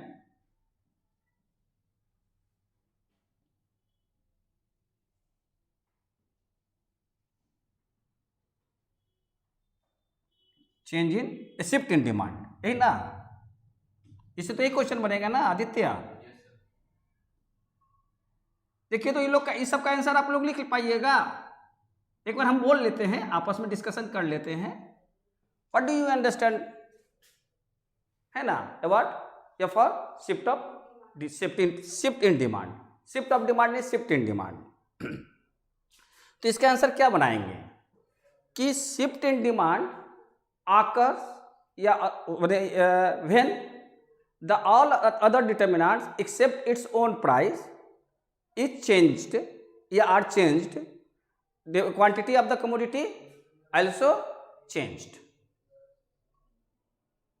clear? किसी भी ढंग से आप बताइए क्या कह सकेंगे sir, other determinants there is change in quantity of the commodity and such change in quantity of the commodity is called shift in demand। दोनों में क्वांटिटी बदल रहे हैं, लेकिन शिफ्ट इन, फिर उसमें आगे बढ़ा कर सकते हैं, in this case there will emerge a new demand curve, है ना। शिफ्ट इन डिमांड में हमेशा एक अलग डिमांड कर्व होते हैं, इसमें बायर्स की जो मूवमेंट्स होती है वो हॉरिजॉन्टल होती है ना। और इस बात को स्पष्ट करने के लिए, to make it more clear it can be shown with the help of following diagram. और डायग्राम में ये बातें को लेकर आ जाएंगे और वहां से फिर कुछ रिलेशन पर डिस्कस कर लेंगे, फिर डायग्राम बनाकर उसके स्टेटमेंट उस पर डिटेल्स कर लेंगे, तो आपका कंप्लीट आंसर हो जाएगा। लिखते समय अपने अपने कंपोजिशन है, कहीं पर डाउट्स होंगे तो मैं लिखवा दूंगा, लिखकर आप लोग लाएंगे, क्योंकि अगर अभी बोलने के लिए कहेंगे तो कई तरह की अशुद्धियां हो सकती है, लेकिन जब आप घर पर बैठकर लिखेंगे तो उसमें हो सकता है कि आप प्रॉपर लिख पाइए। तो क्लास में कभी किसी से पूछ लेंगे कि अच्छा आपने क्या स्टेटमेंट लिखा, तो देख कर बोलेंगे तो उसमें कई तरह की बातें आ जाएंगी, या तो कंपोजिशन में कुछ सुधार होगी या शब्दों में कुछ सुधार होगी। इससे आपका सब्जेक्ट से इंटरेक्शन होता रहेगा। और जो एक बार आप लोग हम लोग करते चले जाएंगे वो फिर एक बार खाली पढ़ लेने की बात होगी, परीक्षा में आप अपने ढंग से लिख सकते हैं, है ना। कोई अंदर मैंने प्रेशर नहीं रहेंगे कि आपको वही लाइन ही लिखनी है। क्लियर हो रहा है आइडिया? कोई दिक्कत?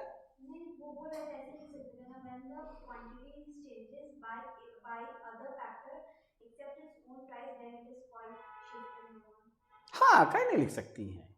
लिखते समय आपको और बेहतर कंपोजिशन मिल जाएगा, बोलते समय थोड़ा सा ये हो जाते हैं, और रिलेटेड आ रहे हैं तो हम भी वही लाइन बोल दें, लेकिन बार बार हम क्या करते हैं कि आपके सामने कंपोजिशन पर वर्कआउट कर लेते हैं ताकि आपको काम करने में दिक्कत ना होगी। तो इसको भी हम लोग आंसर छोड़ देते हैं आप लोग के लिए। आप लोग शिकायत मत कीजिएगा, नहीं तो कहिएगा तो हम लिख देंगे, आप लोगों को कोई दिक्कत है तो बोलिए कि लिखेंगे आप लोग? गुड।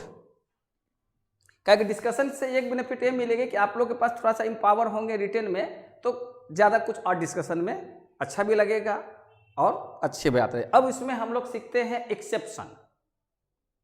एक्सेप्शंस है ना, उसके बाद हाँ, तो एक्सेप्शन से पहले एक चीज और सिखला दें।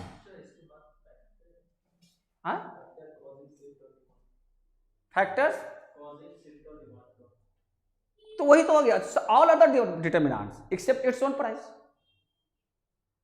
फैक्टर्स अफेक्टिंग, उसमें जितने भी आपके पास हम लोग लिखे थे पीएक्स पीवाई, तो पीएक्स को छोड़ दीजिए, बाकी पॉपुलेशन है, पीएक्स है, वेदर है, मॉनेटरी पॉलिसी है, फिजिकल पॉलिसी है, हाँ, अदर डिटरमिनेंट्स जो हम लोग ने लिखा कि demand for X commodity is a function of P X P Y, तो केवल पी एक्स को हटा देंगे, पी वाई ले लेंगे, आपका जो है मनी इनकम ले लेंगे, पॉपुलेशन ले लेंगे, टेस्ट प्रेफरेंस ले लेंगे, एफपी ले लेंगे, ऑल अदर डिटरमिनेंट्स। तो उसमें से कोई 2-3 को लेकर डिस्कस कर दीजिएगा, है ना। खाली अपने प्राइस को छोड़ दीजिएगा, तो प्राइस ऑफ रिलेटिव गुड्स को ले लीजिए, क्लियर। कंज्यूमर्स इनकम को ले लीजिए और पॉपुलेशन को उठा लीजिए, नहीं तो टेस्ट एंड प्रेफरेंस कर लीजिए। 3 को 4 को पॉइंट तो लिखना ही होगा मैक्सिमम आपको। Factors affecting shift in demand clear हो गए। अब यही इसीलिए मूवमेंट पर काम नहीं किया कि मूवमेंट पर केवल अपना प्राइस ही करेगा, इसलिए केवल उसने डिस्कस किया किस चीज पे, शिफ्ट इन डिमांड पे। तो शिफ्ट इन डिमांड्स में क्या कहेंगे, all others determinants except its own price are the factors that cause there is a shift in demand, जिस कारण से जो है शिफ्ट इन डिमांड होता है। तो सब यहीं से आप उठा लीजिएगा इसको छोड़कर, तो उसमें जितने फैक्टर्स होगा 2-3 फैक्टर्स को डिस्कस कर दीजिएगा तो हो जाएगा। उसी के बारे में 2-2 स्टेटमेंट 3-3 स्टेटमेंट लिख दीजिएगा। तो पहले डायग्राम बना चुके होंगे तो क्लियर हो जाएगा कि डायग्राम से आप मनी इनकम वाली बात को डिस्कस कर दीजिए, उसके बाद रिलेटिव गुड्स का कर लीजिए। जैसा कि उन्होंने कहा कि सब्स्टिट्यूट गुड्स रहेगा तो एक की प्राइस बढ़ेगी तो सब्स्टिट्यूट गुड्स का डिमांड बढ़ जाएगा, उसका प्राइस तो एज इट इज रह जाएगा, डिमांड बढ़ेगा तो फिर उसी प्राइस पर ज़्यादा क्वांटिटी खरीदेगा तो न्यू डिमांड कर्व इमर्ज हो जाएगी ना। और अगर कम्प्लीमेंट गुड्स होगी तो उसका डिमांड घट जाएगा तो डिमांड कर्व नीचे पीछे की दिशा में आ जाएगा। डिमांड घट, अगर मान लिया कम्प्लीमेंट गुड्स होगा, जैसे शुगर का कीमत बढ़ जाएगा तो शुगर का डिमांड घट जाएगी, उससे टी का डिमांड घट जाएगा। शुगर का डिमांड बढ़ेगा तो शुगर का जो है क्या नाम है, डिमांड घट जाएगा। पहले शुगर का डिमांड घटेगा, पहले उसके रिलेशन लीजिए कि शुगर का प्राइस बढ़ता है तो शुगर का डिमांड घट जाएगा। तो चूंकि शुगर जो है टी का कम्प्लीमेंट है, अतः जब बालू का अगर कीमत बढ़ेगा तो बालू का डिमांड घटेगा, तो बालू का डिमांड घटेगा तो सीमेंट का डिमांड घट जाएगा, क्योंकि बालू सीमेंट एक दूसरे का कम्प्लीमेंट है, तभी मकान बनेंगे। तो डिमांड जब घटेगा तो अपने लेफ्ट साइड की ओर आएगा, अब जब भी डिमांड में बढ़ोतरी होगा तो क्या होगा, राइट डायरेक्शन में जाएगा। तो इस बात को आप जितना आप एनालिसिस कर सकते हैं, जितना डिटेल्स कर सकते हैं, वो आपकी अपनी बातें हैं, लेकिन डिस्कशन से आदि आइडिया क्लियर रहेंगे, है ना। अब इसमें 2 चीज और सीखिए, एक चीज और सिखा दे, ये अलग है ना। यहां तक में कोई डाउट है तो बोलिए, टर्म्स में कोई डाउट है तो बोलिए, नहीं ना। यस, हाँ लीजिए, कहिए, शिफ्ट इन डिमांड है ना, हाँ बोलिए।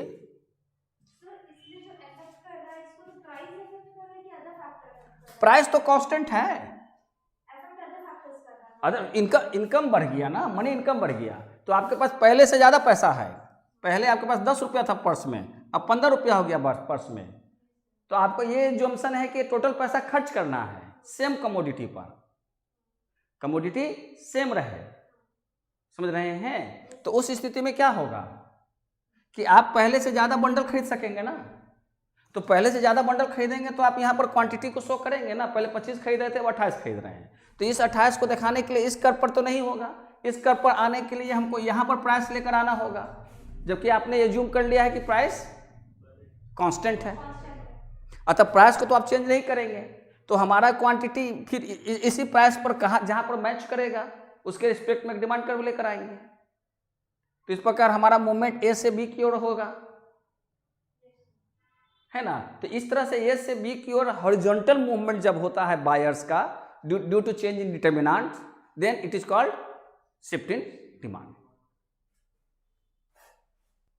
लिखिएगा तो आ जाएगा, नहीं होगा तो फिर डिस्कस करते रहेंगे, कभी भी किसी भी टॉपिक्स पर हम लोग डिस्कस करते रहेंगे कंटिन्यूअसली।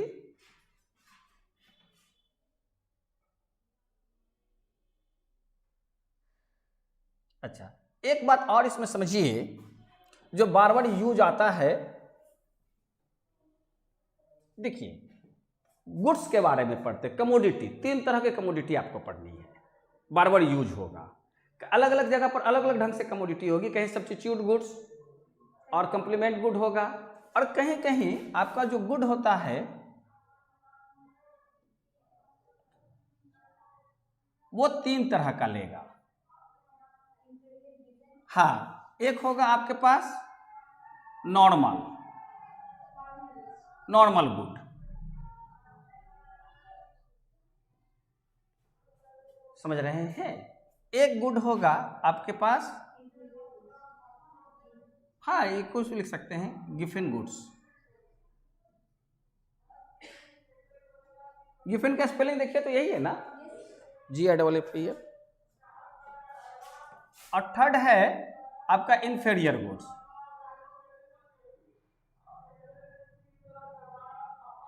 कुछ हो गया क्या?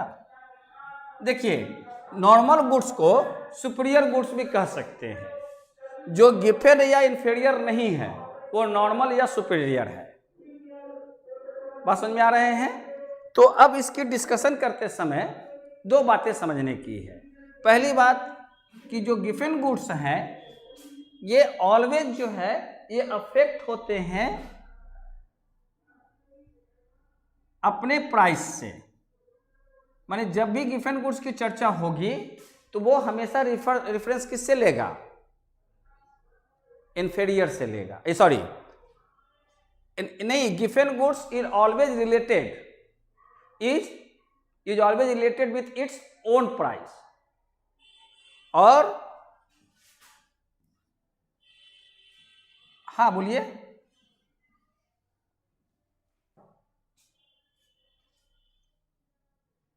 गुड, देखिए नहीं कोई दिक्कत नहीं, हमको एक बात पर हमें थोड़ा सा कभी कभी हंस भी लेते हैं, हंसना चाहिए, सेहत के लिए अच्छा है। देखिए वो दांत निकाले हुए हैं लगातार, भले को समझ में आवे या ना आवे, कार में लगा बैठा हुआ है लड़का। देखिए ये 2 बातें ध्यान रखेंगे, जब डिमांड इनकम से रिलेट करेगा तो वो इंफीरियर होगा इनकम से, और जब डिमांड अपने प्राइस से होगा और अगेंस्ट होगा लॉ ऑफ डिमांड का तो वो गिफिन गुड्स होगा। ये भी एक्सेप्शन है, ये भी एक्सेप्शन है। तो ये एक्सेप्शन नहीं है लॉ ऑफ डिमांड का, ये एक्सेप्शन आता है। तो गिफिन, हमें एक बात समझ में बात आ गई क्या, कि Giffen goods always related to its own price, उसको इंफीरियर से कभी भी हम डिफाइन नहीं करेंगे, और इंफीरियर गुड्स को हमेशा इनकम से माने हम रिलेट करेंगे, उसको कभी भी हम प्राइस से रिलेट नहीं करेंगे। 2 डिटर्मिनेंट्स हम लोगों ने लिया, एक प्राइस ऑफ इट्स ओन और एक income. Price of relative goods की बात इसमें बीच में कहीं नहीं आती, समझ रहे हैं? हाँ, तो इस बात को यहां पर समझते हैं। 3 तरह के गुड्स हो गए, जो न इंफीरियर है न गिफिन है वो नॉर्मल गुड है। अब यहां पर हम लोग समझते हैं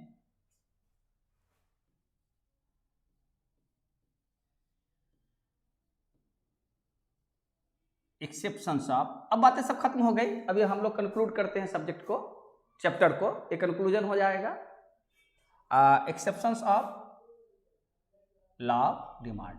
लॉ ऑफ डिमांड तो हम लोग काम कर ही चुके हैं, लॉ ऑफ डिमांड पर काम कर चुके हैं ना, कि when price rises quantity demanded of the commodity falls and vice versa ceteris paribus. हाँ हाँ, तो इस exceptions of law of demand,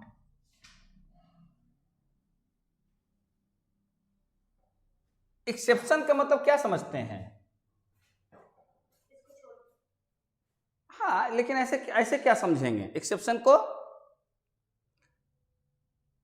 yes, जो नियम को अवॉइड करता हो, है ना, जो भी टर्म या जो भी बातें किसी कही गई बात को अवॉइड करता हो, वो उसका एक्सेप्शंस कहलाता है। जैसे संसार में दो ही तरह के मैटर हैं, एक लिविंग मैटर है, एक नॉन लिविंग मैटर है, एक जीवित है, एक मृत है। कोई एक ऐसा जीव है, ना वो सजीव है ना निर्जीव है, ना लिविंग है ना नॉन लिविंग है, वो कौन सा चीज है? That is the exception of life.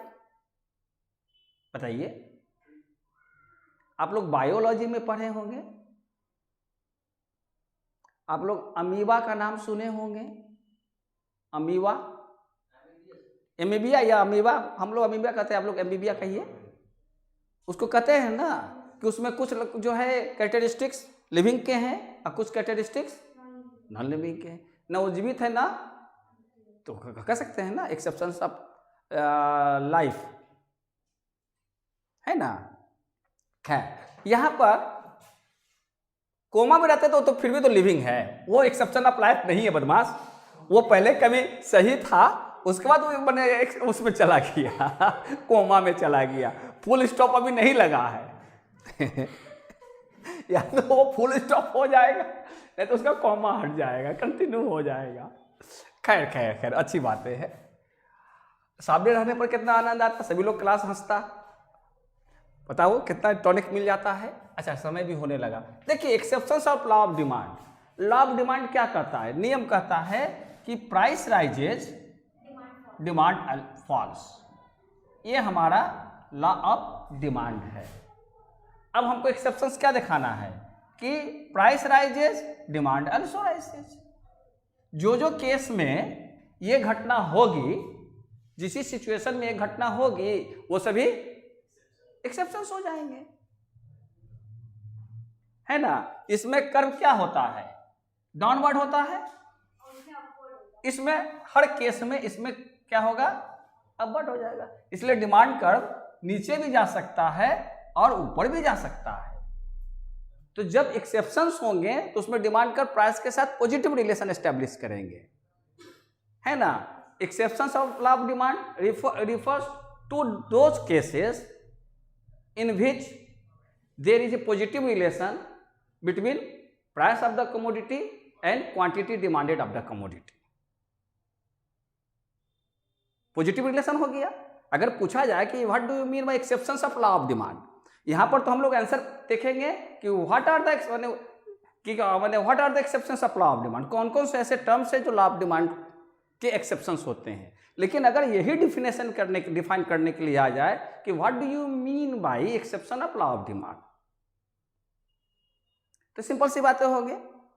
Those cases या दोज फैक्टर्स या those matters that avoids law of demand. Clear? तो लॉ ऑफ डिमांड क्या कहता है?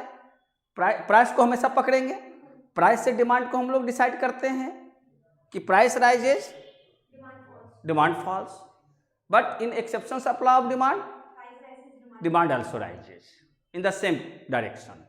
Price falls, demand also falls. इसमें डायरेक्ट रिलेशन। क्लियर हो गई बातें? तो फर्स्ट जो देता है वो है गिवन गुड्स।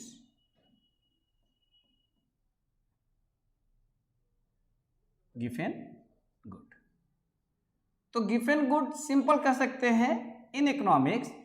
ऐसे कहते हैं कि ये जो है गिफन नाम के फाइनेंस मिनिस्टर थे ब्रिटिश पीरियड में। हाँ, थॉमस, ये थॉमस नाम होगा, ये थॉमस थर्स्टीन था, जो भी हो, उनका नाम गिफेन है, नाम दिया होगा, खैर। तो उन्होंने मार्केट में एक ऑब्जर्वेशन किए, रॉबर्ट गिफेन नाम के हैं, रॉबर्ट गिफेन। हाँ, तो रॉबर्ट टर्म ऐसे भी ब्रिटिशर्स के नेम होते हैं, रॉबर्ट, जॉन, ये सभी टर्म्स वहाँ के होते हैं। माइकल वगैरह शायद वहाँ के नहीं होते हैं, माइकल अमेरिकन होते हैं शायद, नहीं क्या कि नहीं, ऐसे कुछ कुछ टर्म्स से भी तो बात आ जाती है, जैसे चुंग हो पो, ये सब चाइनीज किम लोगों का टाइटल बने होता है, नेम वगैरह, जैसे किम जो, अभी जो है सी जिनपिंग, इस तरह के टर्म्स अगर आते हैं तो होता है कि हाँ ये इस कंट्रीज के लोग होंगे, भारत में ही है। अब जैसे शाह वगैरह हैं तो बंगाल टाइटल तो विशेषकर नहीं है, यूपी बिहार का टाइटल है। मुखर्जी बनर्जी उपाध्याय रहे, बंदोपाध्याय रहे तो कहाँ आ जाएंगे, बंगाल का टाइटल है। तो कभी कभी इससे ही पता चलता है। मिश्रा है, तिवारी है तो दरभंगा वगैरह के ज़्यादा लोग नजर आएंगे, इस ढंग के तो अलग अलग सब टाइटल्स होते हैं। यादव हैं तो आपको बिहार या यूपी के विशेषकर देखने को मिलेंगे। अच्छा खैर, गिफेन गुड्स, तो Giffen goods are those goods that has a positive relation with its own price. एक लाइन में ही बात करके निकल जाइए। रॉबर्ट गिफेन ने क्या मैंने उसने ऑब्जर्वेशन किया था वो लिखने की आवश्यकता नहीं है, सीधे सीधे गिफेन गुड्स के बारे में लिख देंगे कि Giffen good is that good that has a positive relation with its own price. That means when price rises quantity of the commodity also rises, then such good is known as given good and this is an exception of law of demand। Robert की चर्चा तो करने की जरूरत नहीं है, समझ में आ रहे हैं, कोई दिक्कत? एग्जाम्पल इसका नहीं होता है, नहीं, बड़ी कोशिश कीजिएगा, नहीं मिलेगा। उसमें तो टोमेटो का दिया है आपकी किताब में।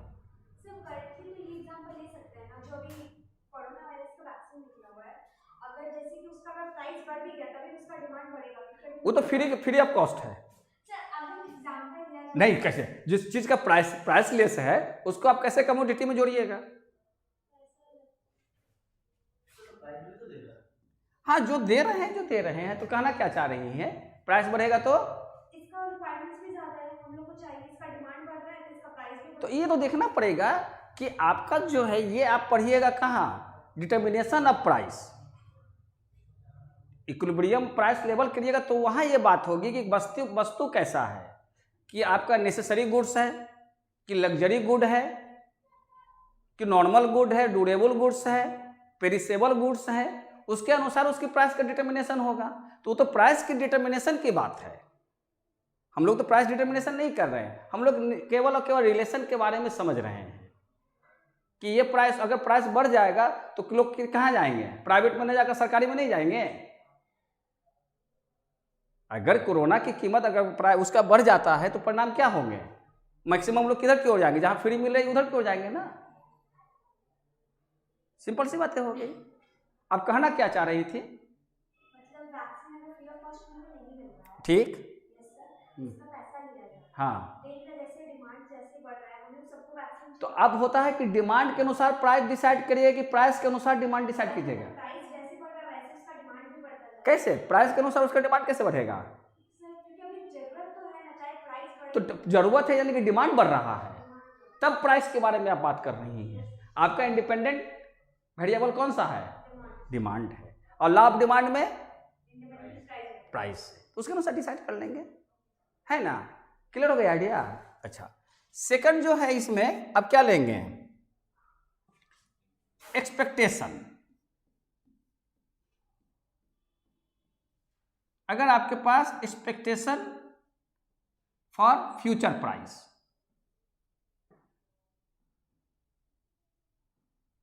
माने फ्यूचर प्राइस के बारे में आपके पास कुछ, इसके बारे में कोई कुछ बोलेंगे, जो रह गए हैं, जो भाग गए हैं तो छोड़ दीजिए। फ्यूचर प्राइस, इसको कैसे डिसाइड कीजिएगा?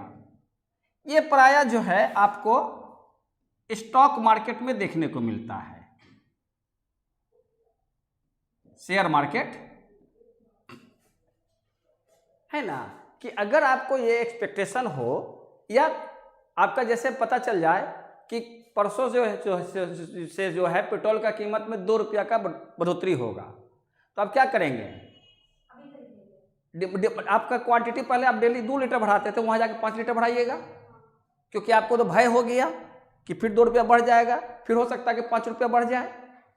तो अगर फ्यूचर के संदर्भ में आपको ये लगे कि प्राइस इसका इंक्रीज करेगा, तो उस स्थिति में क्या करेंगे, आप डिमांड को बढ़ा देंगे।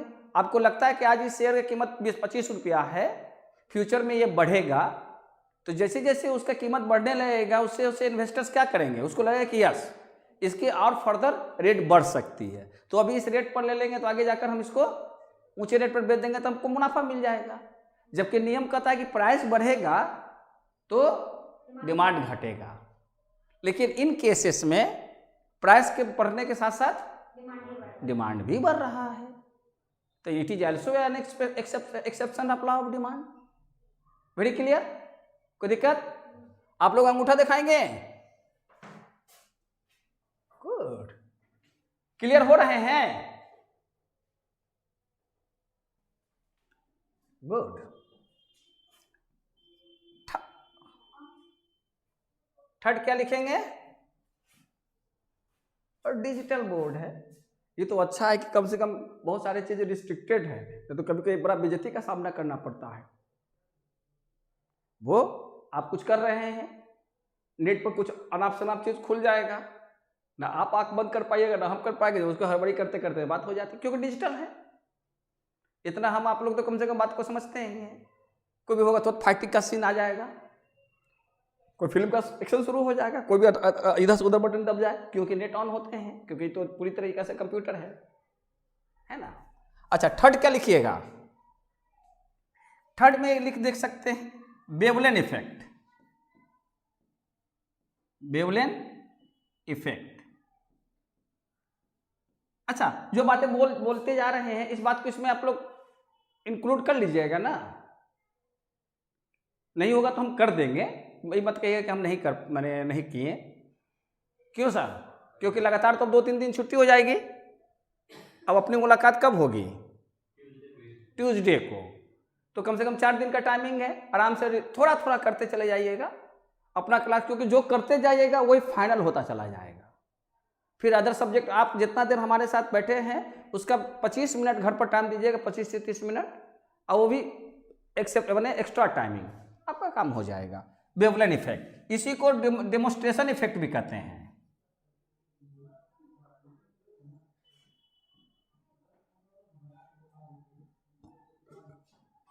ये अलग से क्वेश्चन पूछता है, व्हाट इज वेवलेन इफेक्ट, है ना, ये डेमोन्स्ट्रेशन इफेक्ट। ये भी जो है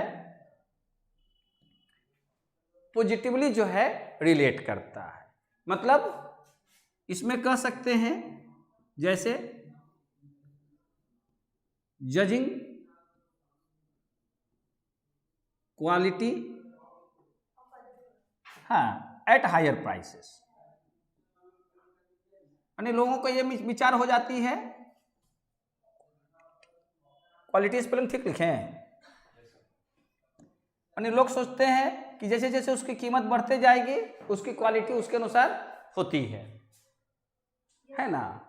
या कह सकते हैं डेमोन्स्ट्रेशन इफेक्ट में दूसरी बात है कि अगर ज्वेलरी के दाम बढ़ रहे हैं तो लोग उस ज्वेलरी को ज़्यादा खरीदेंगे ताकि मार्केट में उनका सोशल स्टेटस सिंबल बढ़ा रहे, है ना।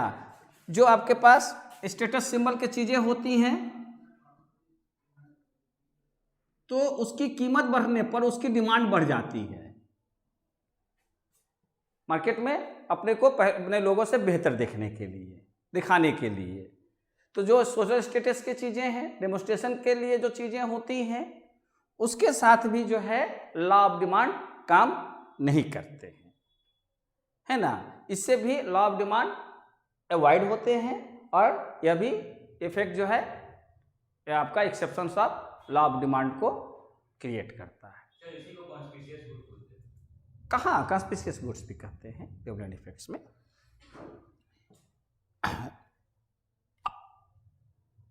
नहीं, लग्जरियस आइटम नहीं होगा। लग्जरी में जैसे कह सकते हैं कि हमारे लिए बाइक एक नेसेसरी हो सकता, लेकिन एक कार हमारे लिए लग्जरी हो सकता है, लेकिन एक प्रोफेसर के लिए, एक डॉक्टर के लिए कार उसके लिए नेसेसरी हो सकता है। तो वो जो है, अगर हम जो है एक कह सकते हैं कि मेरे लिए नेसेसरी नहीं है लेकिन मेरे लिए लग्जरी है, तो हाईली जो है इन्वर्स रिलेटेड होता है। अभी किसी मोबाइल की कीमत घट जाए तो हम तुरंत उसको लेने चले जाए, यानी कि हम अगर हम लेना चाहते हैं तो, लेकिन थोड़ा सा कीमत बढ़ जाएगा तो क्या करेंगे, हम उसको खरीदारी को रोक देंगे क्योंकि मेरे लिए लग्जरी है। लग्जरी चीज हमेशा जो है हाईली जो है इन्वर्सली रिलेटेड होता है।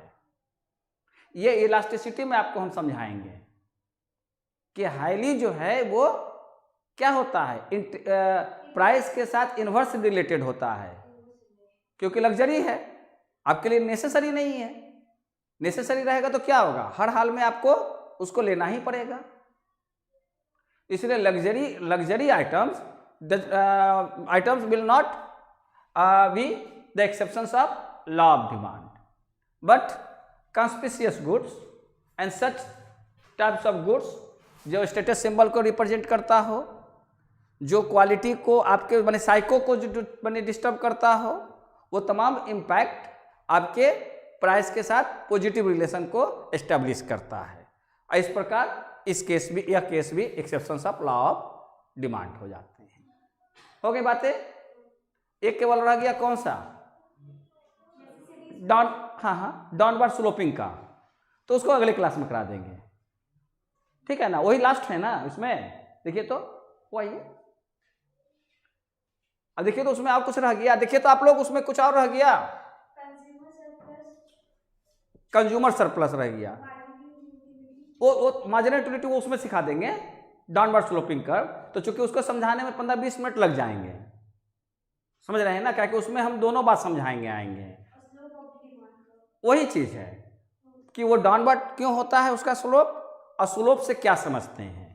तो नेक्स्ट क्लास में आपको थोड़ा सा वो पोर्शन रह जाता है। कंज्यूमर सरप्लस बहुत आसान सा चीज है, लेकिन उसको चूंकि हम डायग्राम के साथ बताएंगे तो थोड़ा सा उसमें टाइम लेंगे तो क्लियर कंसेप्ट हो जाएगा, है ना। कि कोई भी अभी टॉपिक उठाएंगे तो 15 मिनट लग जाएगा, तो फिर जो है आपका 7:30 बजने को है, तो टाइमिंग लग जाएंगे, फिर उन लोग का डाटा खत्म हो जाएगा। तो अगले क्लास में थोड़ा सा उसको कर लेंगे, फिर अगले चैप्टर की ओर चले जाएंगे, इलास्टिसिटी में चल जाएंगे, वहीं से ले जाते हुए इलास्टिसिटी की ओर मुड़ जाएंगे। तो इतना दूर में आप लोग काम कर लीजिएगा, क्या कि मैटर तो है ही लिखने के लायक, कुछ मैटर्स तो हैं जो आप लिख सकते हैं। बात क्लियर हो रही है, कोई डाउट्स रह गए?